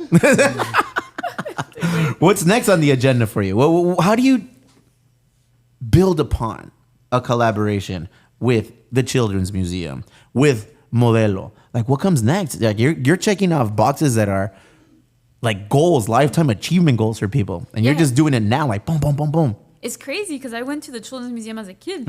I like not my parents. My parents were like they didn't know anything about it, but my best friend's mom took us, and I painted on the little truck and everything. So I remember that day we went to the spaghetti factory afterwards. But it's cool. It's obviously like it's a whole different level to work on something. It amazes me that little kids are inspired. I went to do a photo shoot with the Swish kids that were, doing like an exhibition there. And there was a little boy, and he was autistic, and he was wearing one of my shirts. And he was just like rocking the photo shoot, like, and I was like, oh, but what got me was that I was like, oh my God. He was like, this is my favorite character. And I was like, wow.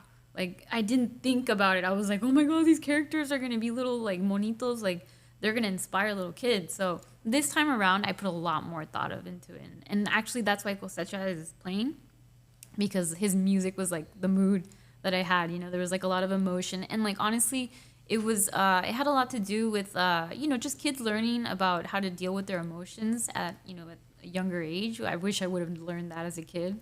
We learn about everything like that, like making... Tenemos al Maslow. Como, creating characters that kids can relate to. And I don't know, just make it fun for them. And there we go. Oh, is there a specific character that's your go-to character? I don't know. I think I'm all over. The monito right now with the buns, I'm feeling it. I almost feel like I started wearing the buns after I painted that one. I was like, what the hell happened? ¿Quién es, Bubu o Chelo? No, ese todavía no tiene nombre. I don't know. I don't know that many. And it's funny because a lot of these names are like based off of like neighbors I had in those apartments. Mi tía Chelo. Shout out. Jeannie, if you're hearing this. Yeah. So, Paul and Cena, time to chime in. Time to tap into that artistic mind of yours. Questions, thoughts, reflections, collaborative ideas. What do you have for Ms. Panca? I would like to start by saying, Paola, you are one of my greatest inspirations, not only as an artist, but also just as a woman kicking ass. And God. that's what I wanted to start off by saying. Oh my God. And a great start it is. And a great start it is. No, Paul, follow that up. no, fool. truly, like literally, when you think about just like inspiration, Panka is like at the top of the list for us. Like she was really doing a lot, and it kind of let us know that, you know, there's room to do art in the city, and it was really cool just to see how versatile, or I guess just like everywhere it went. It was really cool how your work and style was just implemented everywhere, and it made sense everywhere, and it was just really inspiring, like to see where you could take it and to see it be received so well, and also represent our community, our people. It was just really cool to see. So when I thought of like just people that inspired me and us, Panka is just very high on that list. And both of you are from Chula Vista. All Yeah, three of you. for me, How it's crazy like- is that? It's super exciting. Like for me, it was a long time where I felt alone as like a street artist in Tijuana. It was just like, where's another girl? There was, you know, other artists that I knew, but they were kind of already in another level. And it was, you know, like Michelle hadn't popped up yet. And now knowing that, you know, these guys are doing their thing and they're from Chula Vista has been so exciting. And also, obviously, like, I'm so thankful and I'm happy that you guys are doing what you're doing and how you're doing, because it's just for a long time, it was like, hey, where's the talent? Everybody, you know, and I know there was, but it needed to pop up. So How does that happen? How do we have so much talent, artistic talent in one location, in one demographic? You know, and It's a dope spot. South San Diego, like the South Bay in general, whether you're including Chula Vista, National City, Barrio Logan, Bonita, East Lake, San Isidro, Imperial Beach, Paradise Hills, all of that. Aside from being like an artistic hub, I feel like it's an athletic hub. Like there's a lot of youngsters, talent that are, you know, they're from here. So I don't know what it is, if it's being so close to the border or if it's just like being exposed to multiple cultures. Because when I was in high school at Bonita, I brought this up before, we were voted the most diverse high school in the United States. Yeah. So I feel like we're just fortunate enough to tap into a little bit of everything. Yeah. And I feel it comes out in the music that is created down here, in the art that is created down here, and in the talent that is created down here. So that gets me excited to raise a family down here. Yeah, I mean, because you said you're all about Chula Vista, you know, and then these guys are like super Chula Vista. For me, it's hard because it's a little too nostalgic for me. So like, it's like, oh, I can't be here too long, but it's a treat when I am, you know. So the nostalgia gets a little overwhelming? It is. It's a little too much. For me, San Diego, I'm rediscovering San Diego as an adult almost, because I was away in Tijuana and that was my way of life. And now it's like, okay, I'm doing Golden Hill, but most of what I do is based out of Barrio or, you know, that area or downtown and stuff like that. It's a whole crew. Yeah, it's a whole crew. Las Sucias. Bucky is my, I mean, right now I'm part of the, you know, the Barrio Logan, you know, I'm trying to get more involved in the community because for a long time I've just been doing things mostly on one side and I kind of want to do things, you know, everywhere. So What's going on in the barrio right now? Right now in Barrio, well, right now there's planning because my homegirl had a gallery.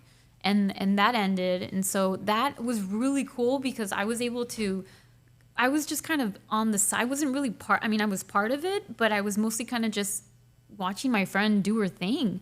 And she did really, really well. And I was also exposed to a lot of like female artists. And that was, I saw like so many good shows there, you know, and it was a really, really good experience. So it made me feel like, oh crap, there's a really good scene over here. Yeah. Like, and just seeing all these guys like move in and out, I'm like, oh, this is exciting because, you know, it's like I want to know what's going on. And there's so much talent. So it's just like I'm ready to see it kind of, you know. We were down there yesterday. We did our little Sunday bike ride that we do with our crews. Oh, yeah. Fuimos a Comic-Con, al Gaslamp, and then ended up in Barrio. And it's awesome because we went to go visit Milo and Caro. And Caro was working there. She was at Por Vida. And it's at their new spot next to their old spot. So I remember asking Milo, like, what do you guys plan on doing in the old spot? And he says they're going old school with it, where they want to use that venue, that space as a location where you can promote up-and-coming talent, art, DJs, música, cultura, everything. So they want to do that there. It just seems that everything going on in Barrio Logan right now is winning. Yeah. You know, new businesses. Yeah. We We love going down there. You know, we visit Los Compas en Salud Tacos, or we just like to go and walk by Chicano Park. One of our homies yesterday was doing his, not Azteca, not even, I was going to say Ballet Folklorico, but it was Azteca, like, almost like a reunion of dancers. Yeah. So there's always some sort of community event going on down there. And you're fortunate enough to be a part of that. I know you said once upon a time you're just kind of on the sideline watching your friend, but you're in it now. Yeah. Like you're in the thick of it. Yeah, I mean, my murals are mostly on the other side, but I feel like I'm part of the community, definitely. And I have memories as a kid. Not only was it, we were talking about the Santa Fe meats, but we would get our chicharrón from from Porky Land. Porky Land. Yeah. Oh, yeah. Damn, we're right in the same demographic. Yeah. Dude, so Porky Land was once We would the go from here, spot. from Palomar, Yeah. and I'd be like, Papa, why are we going all the way? And he would always tell me, porque son paisanos. Because they were all illegals. They were all illegals. And he was like, we have to go, because they were illegal too. So Yeah, he was like, we have to the go. Porky Land was awesome because you would get all the buches, you would get all the carnitas, you would get all the chicharrón for the Charger games on And they Sunday. would do like the Yes. trays, dog, with the tortilla. Yeah. Oh my Yeah. God. Yeah. Yeah, and then they sold it. Yeah. And then the people they sold I it heard to. They got they got like, well, I don't know what happened. A ver, but saca el chisme, pues. ¿Qué pasó? ¿Qué pasó, Panca? I heard that they like told them like, hey, like clean up, and then no, They told them, hey, and they close? All right, shit. I'd do the same thing. Somebody comes up to me and say, hey, ya me voy a la verga. I have nothing to do with this place. Yeah. No, Barrio Logan is crazy because when we were little, my mom, where's she from? It's from Guadalajara. They came to Colonia Libertad Norte, Parte Alta. And then they moved over to La Libertad, Parte Alta. And then they moved over to like, what the fuck is that street? She went to the Cavers. What was that? The pinche San Diego High School. Yeah. In su época. So that was kind of like in that area. She lived like I don't know, Roosevelt or something. So we would go to church there. You know, once upon a time, that's right. I went to church. CeCe. I was a church-going little guy. Primera comunión, bautizado, confirmación, todo el pedo. Nuestra Señora de Guadalupe, bro, con el pinche Father Rezura and Father Brown. And you remember those names? And they were there. Those were the preachers there. And that's my only experience with church because after that, just like fucking tuned out, dog. I could give a shit. Even during that, I really didn't give a shit. I would count the fucking beams on the ceiling at church or count the pews and be like, all right, an attack happens now. That pew has 12 people times 10. That's a lot of dead people. Like I was fucking, I was a creative. I was a creative. But after, I just remember like, esta colección es para las hermanas, las monjas que hicieron tamales or sopes. And it was a fucking party. You know, like you'd go in there and then you would eat. After you eat, you'd go to the little fucking tianguis. Like they would be, that's where I fucking got introduced to what Chalino Sanchez was, bro.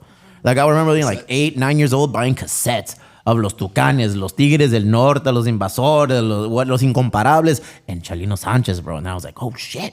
So that's my history with church. Yeah. And it all was there in Barrio Logan. I didn't go to listen to the word of God. I'm sure it was important to most people. I didn't give a fuck.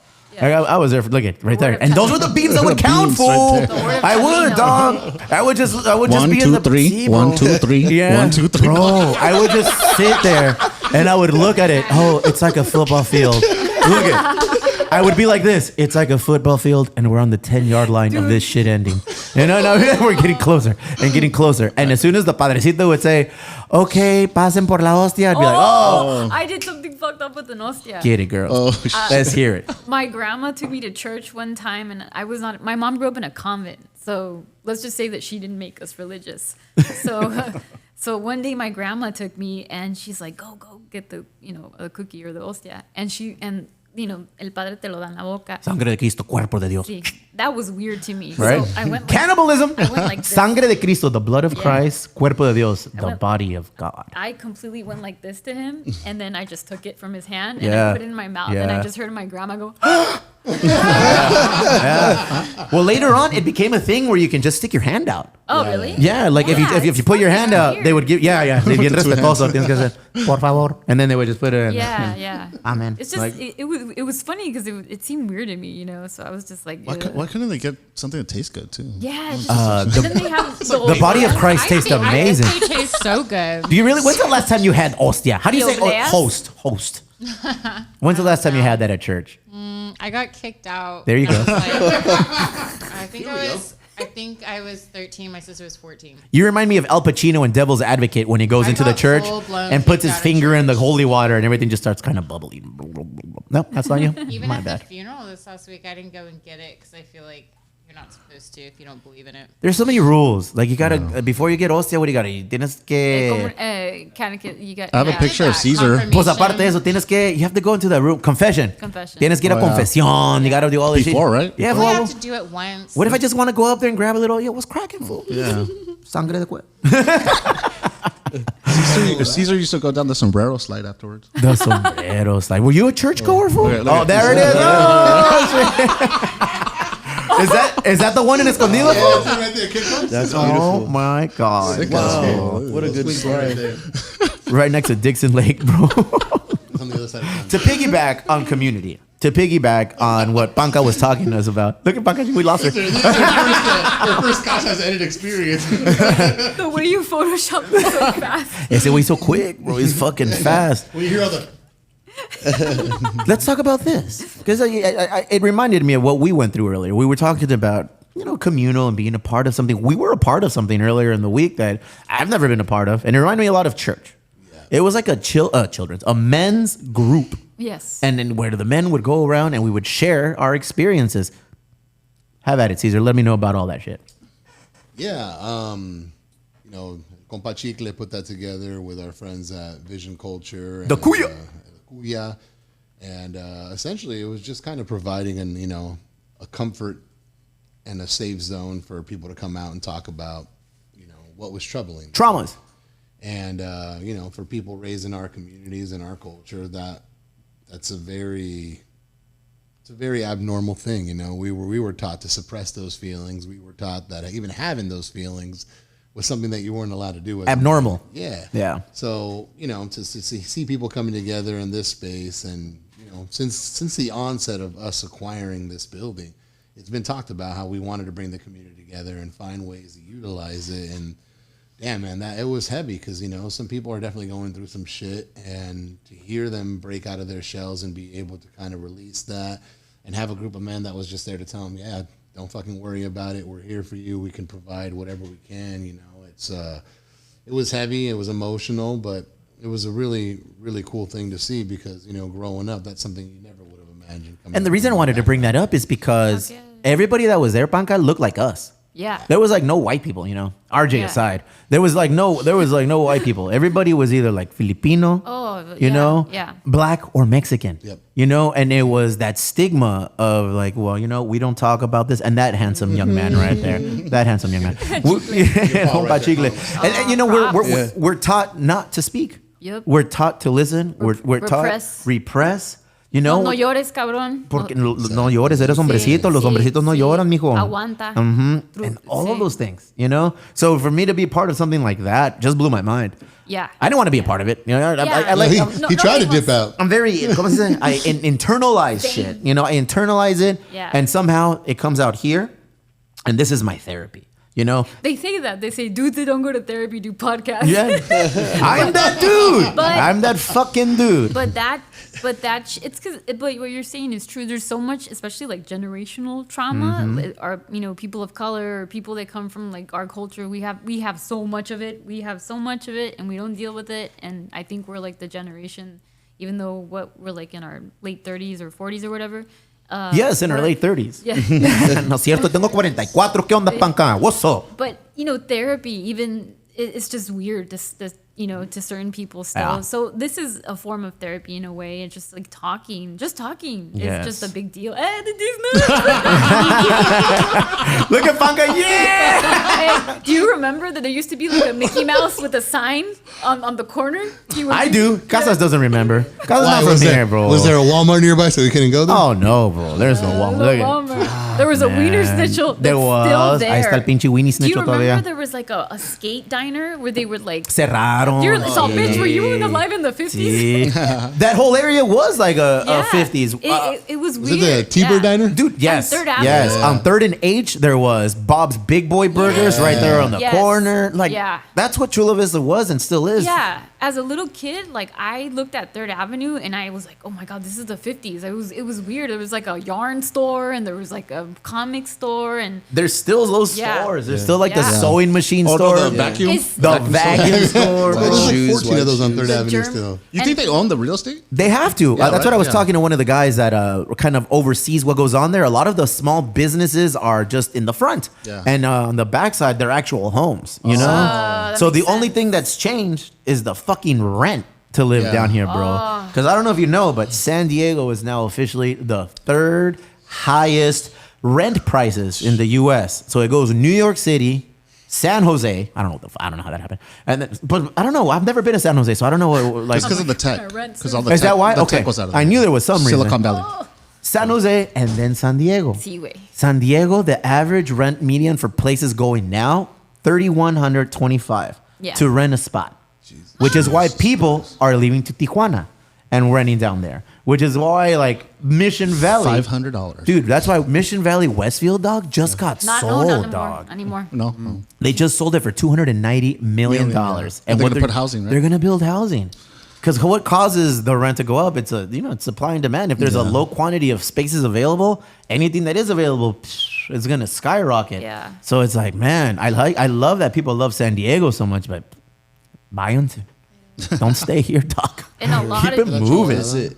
lots of people move to TJ right now. Like every Uber I have, they're like, "Oh, I live in TJ, and you should move down there." And I'm like, just move back." Fuck, man. People want to leave the U.S. It's because it's getting Yeah. pricey. Some dude wants to leave the U.S. so bad. He's in the military, and he fucking was in the demilitarized zone in Korea. Oh, yeah. Did you read about that? this, yeah. He was in the middle of South Korea and North Korea, the demilitarized zone. TMZ. So ese cuate se fue on a North Korean vacation, dog. Damn. So that fool, for some reason, started laughing. They're saying they might have been a little unstable. He's in the military. I don't remember exactly what. His name is Travis King, a U.S. soldier who crossed into North Korea. So he said, "Peló." He said, "Fuck it. I'm going to North Korea." And he started like laughing and giggling as he crossed the border and went into North Korea. Now they don't know what's going on. They don't know how to get him back, and they don't know if he will get back. He's just giggling. Yeah, he was laughing, so they're thinking that maybe something happened. Play stupid games, win stupid prizes. Real talk. I Bye. bet you. Yeah. I mean, he had What are just you gotten in thinking? trouble. He had just gotten in some sort of like beef in South Korea, then like into a little bit of a ballyhoo, a Donnybrook, a fight. And then he got arrested and put away for a little bit. And then he got out, and the first thing he did was like try to figure out a way to get into North Korea. It's like, Wonder what that's it's like over there, bananas. dude. I don't know, bro. That's crazy. Like, imagine the knowledge that he's bringing to North Korea that Yeah, other people are just be citizens like, of what North Korea They're probably gonna have to contain have him. zero clue of what's going on. They probably don't have internet. You know, they probably don't have Wi-Fi. They probably don't know. Takis? Yeah, right. You're right. Yeah, right. Yeah, right. fool. I can't even eat takis these days. What happened? Gastritis. Too much. And that comes with the age. Yes. I used to be able to put those motherfuckers down. Con limon, con salsa valentin, everything. Now, just the smell of it, it makes it hurt right here. Only It makes it ceviche. hurt right here. If I'm gonna have ceviche, I'm good. You know. Yeah, ceviche does it to you? Fercheladas is my spot. Get Yeah. it, girl. Good. See? Fuck. Where's the go-to spot at Tijuas for tacos right now? Well, for what kind of tacos? The tasty kind. If you're going during the day, I like to go to mi compadre, Okay, where's that? Parque Teniente Guerrero. Okay.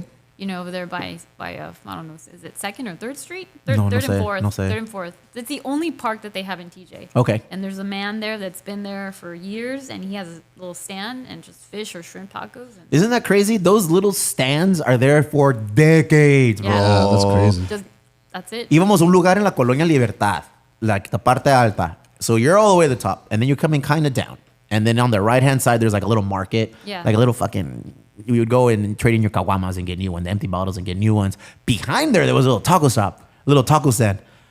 Fuck around, we've been there for like 10 years until they finally closed it down. That was our spot. It had no fucking name. It had no Yelp reviews. It had no like fucking drop a pin, find me here. It was like you either fucking knew about that taco stand or you didn't. And Yeah. fucking thank God we did. Because that place provided so many memories. Tony got a lot of shit when he took Anthony Bourdain to the Las Almaderas. ¿Por qué? Because there was all these other spots that, you know. Yeah. Why did he take him You're there, never though? gonna win, I though. don't know why. He could have won, dog. That wasn't the don't spot know. to take him. Yeah, that's true. But I would go a lot. But it was just because I lived in Gacho at the time. So it was just like, vamos para allá. Right now we went Tacos El Franco. For me, is always a spot I like to go to without the frijoles. I don't like tacos with frijoles, CeCe. I know. I am He's not so a weird about I'm not a that. fucking fan of that. Like And every time there's beans in his tacos, he literally looks at me. I hate him. like, take this away. It's like it's my Sí, fault. güey, los odio. I have somebody. know. When Tony was taking people down there was somebody, some gringo, and he ate. He was like, I love these abadabba. Abadabba. He was like, Fucking alabada. Caesar. And I think Not you, not Caesar. He ate it with the little paper. Oh, damn. That's crazy. I was just like, God. well, you look happy, so. Tacos El Frankie, Tacos El Poblano en Otay, antes de llegar a la frontera, like on the last, like one of the last taco shops before you get into like the Sentry line. Yeah. Those are the spots that right now we go to, you know, Yeah. and they're always fucking good. Yeah. I'm a big advocate for getting your Sentry, Gus. Go get your Sentry so we can go across the border I don't and get some have- tacos. I don't have my Sentry. I'm on the Te lo list. quitaron, güey. No. Ah, okay. I was stupid. When I was like young, my mom had it and she was like, you should get it. I have it. And I was a minor, but I was like, no, I don't want to be special. And which I should have because Being now special is awesome. Yeah. Now I'm like, I have my ways. I take the bus. When it's because I also, when I was little, we used to go to Palomar Street Station and do the Mexicoch. Do you remember the Del Mexicoche, el carrito rojo. I heard it came back. Yeah, they're doing it right now. We were at the crossing last week, 2 weeks ago. And bro, there's hustles all over la fucking frontera para cruzar. Yeah. Oh, that's what I do. You get guys that drive your car and wait until you get to a certain spot. He'll get out of your car and then he'll come and find you. You get into your car and you go. In the meantime, I don't fuck with that. No. yeah. In the meantime, you Wait, could be what? yes, fool. No, Yes. Remember the bikes? Mm-hmm. Remember the bikes? Remember the buses. No, but the bikes they would give you like a bike. And you would rent a bicycle and you cross the board. You get to the front because in essence you're like a motorcyclist. Yeah. They So didn't you- have seats or anything. But they stopped it because I heard they caught people like drugs in the bike. So you were like without knowing. Where there's a will, there's a way. Yeah. But the Mexicoach, I think you paid like $10, $5. Yeah. You just get into a big ass red Mexicoach, From like a little downtown. bus, like a little fucking party bus. Actually, yeah, a party bus. You'd load in there, it'd be like 20 people, and they would get you access all the way to the front, and then you'd get off and you'd walk across. Yeah. Crazy. I'm Right now that telling you said party bus, it reminded me one time. Oh, Victor was there. Cue Harvard Base shaking that ass. A party bus picked us up at H Street Trolley Station. Okay. And we went up to see Daft Punk at the stadium. Oh my God, it was bad. Eran desmadrosos ustedes, güey. Let's just say that we were like by Oceanside, and we had all lost conscience. It was so bad. Drugs. Like Drugs. I don't remember most of the. I just remember my friends found me in the bathroom, and they were like, "Why are you here?" And I was like, "I don't know, but you found me. Let's go." Meanwhile, And then El que te encontró. El que te encontró. Victor was there. We ended up staying, and Tony walks off the bus, and he's like, "Fuck the bus!" And El Tony. Fuck the bus. with like a cooler. And yeah, no, and we stayed in LA that weekend. So Tony came in a couple of weeks ago, and just Yeah. watching him now, looking at him now, he's way different. Nah, I told him, I said, look at you. He's the same. He's the same. He has a daughter now, so I feel like he's like, más, watered down version. He watered started a tennis club. He's way different. Oh, no? Okay. He's the same. That means we got to get in on that tennis club ASAP, man. Yeah. You know, way. Ahí está. What the fuck was that? the ceramics, the shopping on the line. El Barto. Remember, every Bart Simpson ceramic was available there, fool. Gotta love TJ. Yeah. Let me talk to you about autograph seekers, Caesar. Are you a big fan of athletes, movie stars? To what end would you go to get an autograph? I would not. You wouldn't go at all? There's this dude right now who's trying to get Patrick Mahomes in trouble. Patrick Mahomes is a quarterback for the Kansas City Chiefs, two-time world champion, Super Bowl champion. He's in a golf tournament. He's fucking golfing. And a dad or a little kid in the back saying, "Hey, sir, can I please have your autograph?" And Mahomes said no. Because if I give one to you, I'm gonna make 99 other kids upset because I can't give them a fucking autograph. And the tournament told him, don't sign any more autographs. You're causing a backlog, and people are just, the game is slow, so don't do it. It's in the best interest of the tournament. So Patrick Mahomes, bro, and the kid, I don't know if you can get the volume on there, bro. Like, start it over and then turn up that volume so you can hear him, because that was kind of a wiener schnitzel. All right, let's see. Boom. Patrick Mahomes turns down a kid who asked for an autograph. It's AI. will you sign my jersey when you got I can't make everybody happy. Real quiet. No, you can't. You can just make one kid happy out of 100.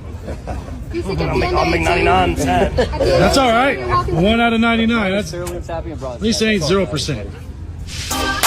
It's like, bro, like why? Who fucking cares? First off, Patrick Mahomes' voice. Yeah, dude. What's up with that? I thought it was a little kid. No, did you hear about? Potatoes. I can't give you an autograph that because I'm was gonna his piss off voice. all the other kids. I'm like, oh damn. Also, why is the dad coming in hot like that? Like, out of all the people, Really? you're gonna be a really? dick like Why? that? Why?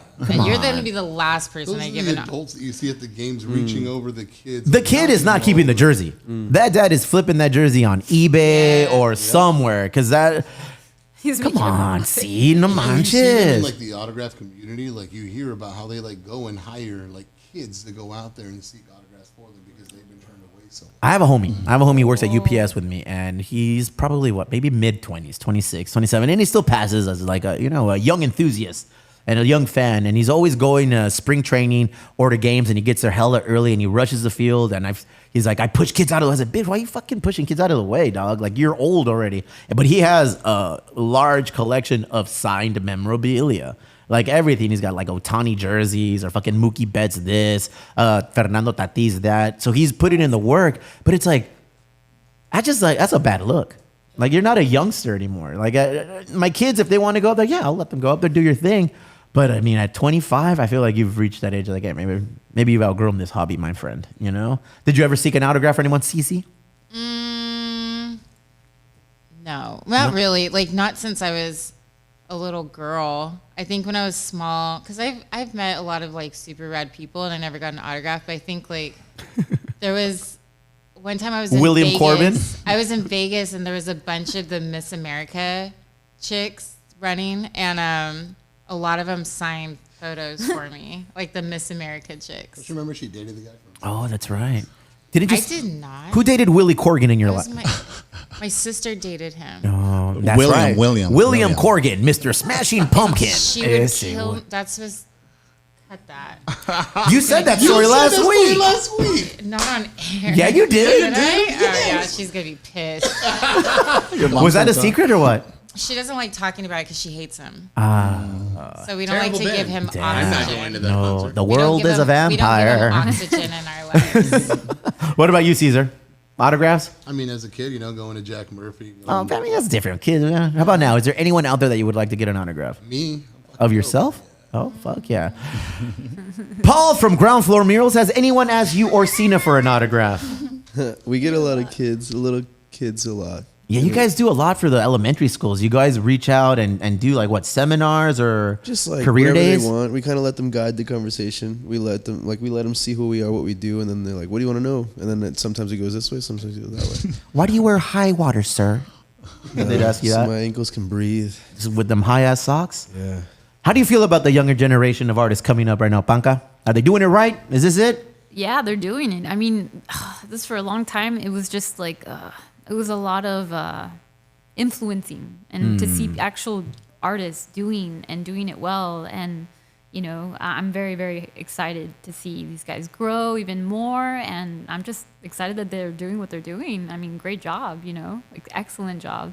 And also as a female, like both of you guys are great, but again. But not you so much, Paul. I was like, yay, the overall like, wearing community. And Michelle and so many other artists. Like, it's been really great to see the new wave of artists come and come strong. And also, I like seeing the good gigs they're getting. It's not just like, oh hey, because before back in the day it was like, you want a beer and here's a pizza, and it's like no.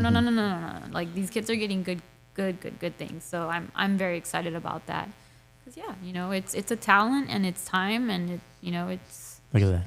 YouTuber. Yeah, oh yeah, YouTuber. She was super cool. She was really nice. She did a looks whole intense. series. Yeah. She did a whole series on artists. What are you most proud of? Oh man, not dying. All right. Hey, you know what? I'm still alive. Yeah. Damn, Yeah. punk No, rock. I mean, yeah. I guess I'm proud because I know that my mom and my dad would have been like, yeah, that's about right. Like, I was not gonna have it any other way. So I'm doing what I want, which is what I always wanted to do. So that's kind of not a surprise and not a surprise at the same time, you know. So I'm proud of that. Damn. Yeah. If that's not the perfect way. Pinche terca. No, look at that. That's the fucking perfect way to describe it. Like, what are you most proud of? Not dying. Yeah. You know, I'm fucking killing it, but I'm not dying. Look at you. Qué bueno. Ahí está, güey. It's a pleasure to get to know you. It's awesome. It's awesome to get to know you. We're gonna be back. We're gonna do some more stuff. That was weird. Mano de Koshi. Let's do E.T. Let's do E.T. Hey, me tiembla la mano, bro. What the fuck? Let's end this because my hand is shaking, dog. Shit. Thank you very much, Paola, for coming through. Panca, thank you very much. Ground floor murals. I know you want to get deep, bro. I know you got some shit to say. What? I know. What you got to say, dog? What you got to say? Deep. Well, I was just listening because this is a legend, so I wanted to hear what she had to say. Oh, shit. So I just wanted to stay quiet. You've said too much. Good call. Good call. We'll bring you back on. You guys are due for a legit like visit on the not the cancel couch. Why on the actual. Oh, porque puros tremendos en ese pinche sofá. Puro pinche tremendo en ese sofá. But thank you guys also for coming in, chiming in, providing some insight. We'll see you guys August 11th at the golf tournament, the mural battle of the muralists. Jesus. Is that what's going on? Yeah. Yeah. The worst muralist. Knives are allowed. The worst muralist gets fucking burned at the stake. No. CeCe, thank you for filling in for BJ and Lexi. You're awesome. You know, thank you very much, CeCe and Casas. We'll see you guys next Monday. Yeah. What the fuck is up with That exists? Wow. That exists?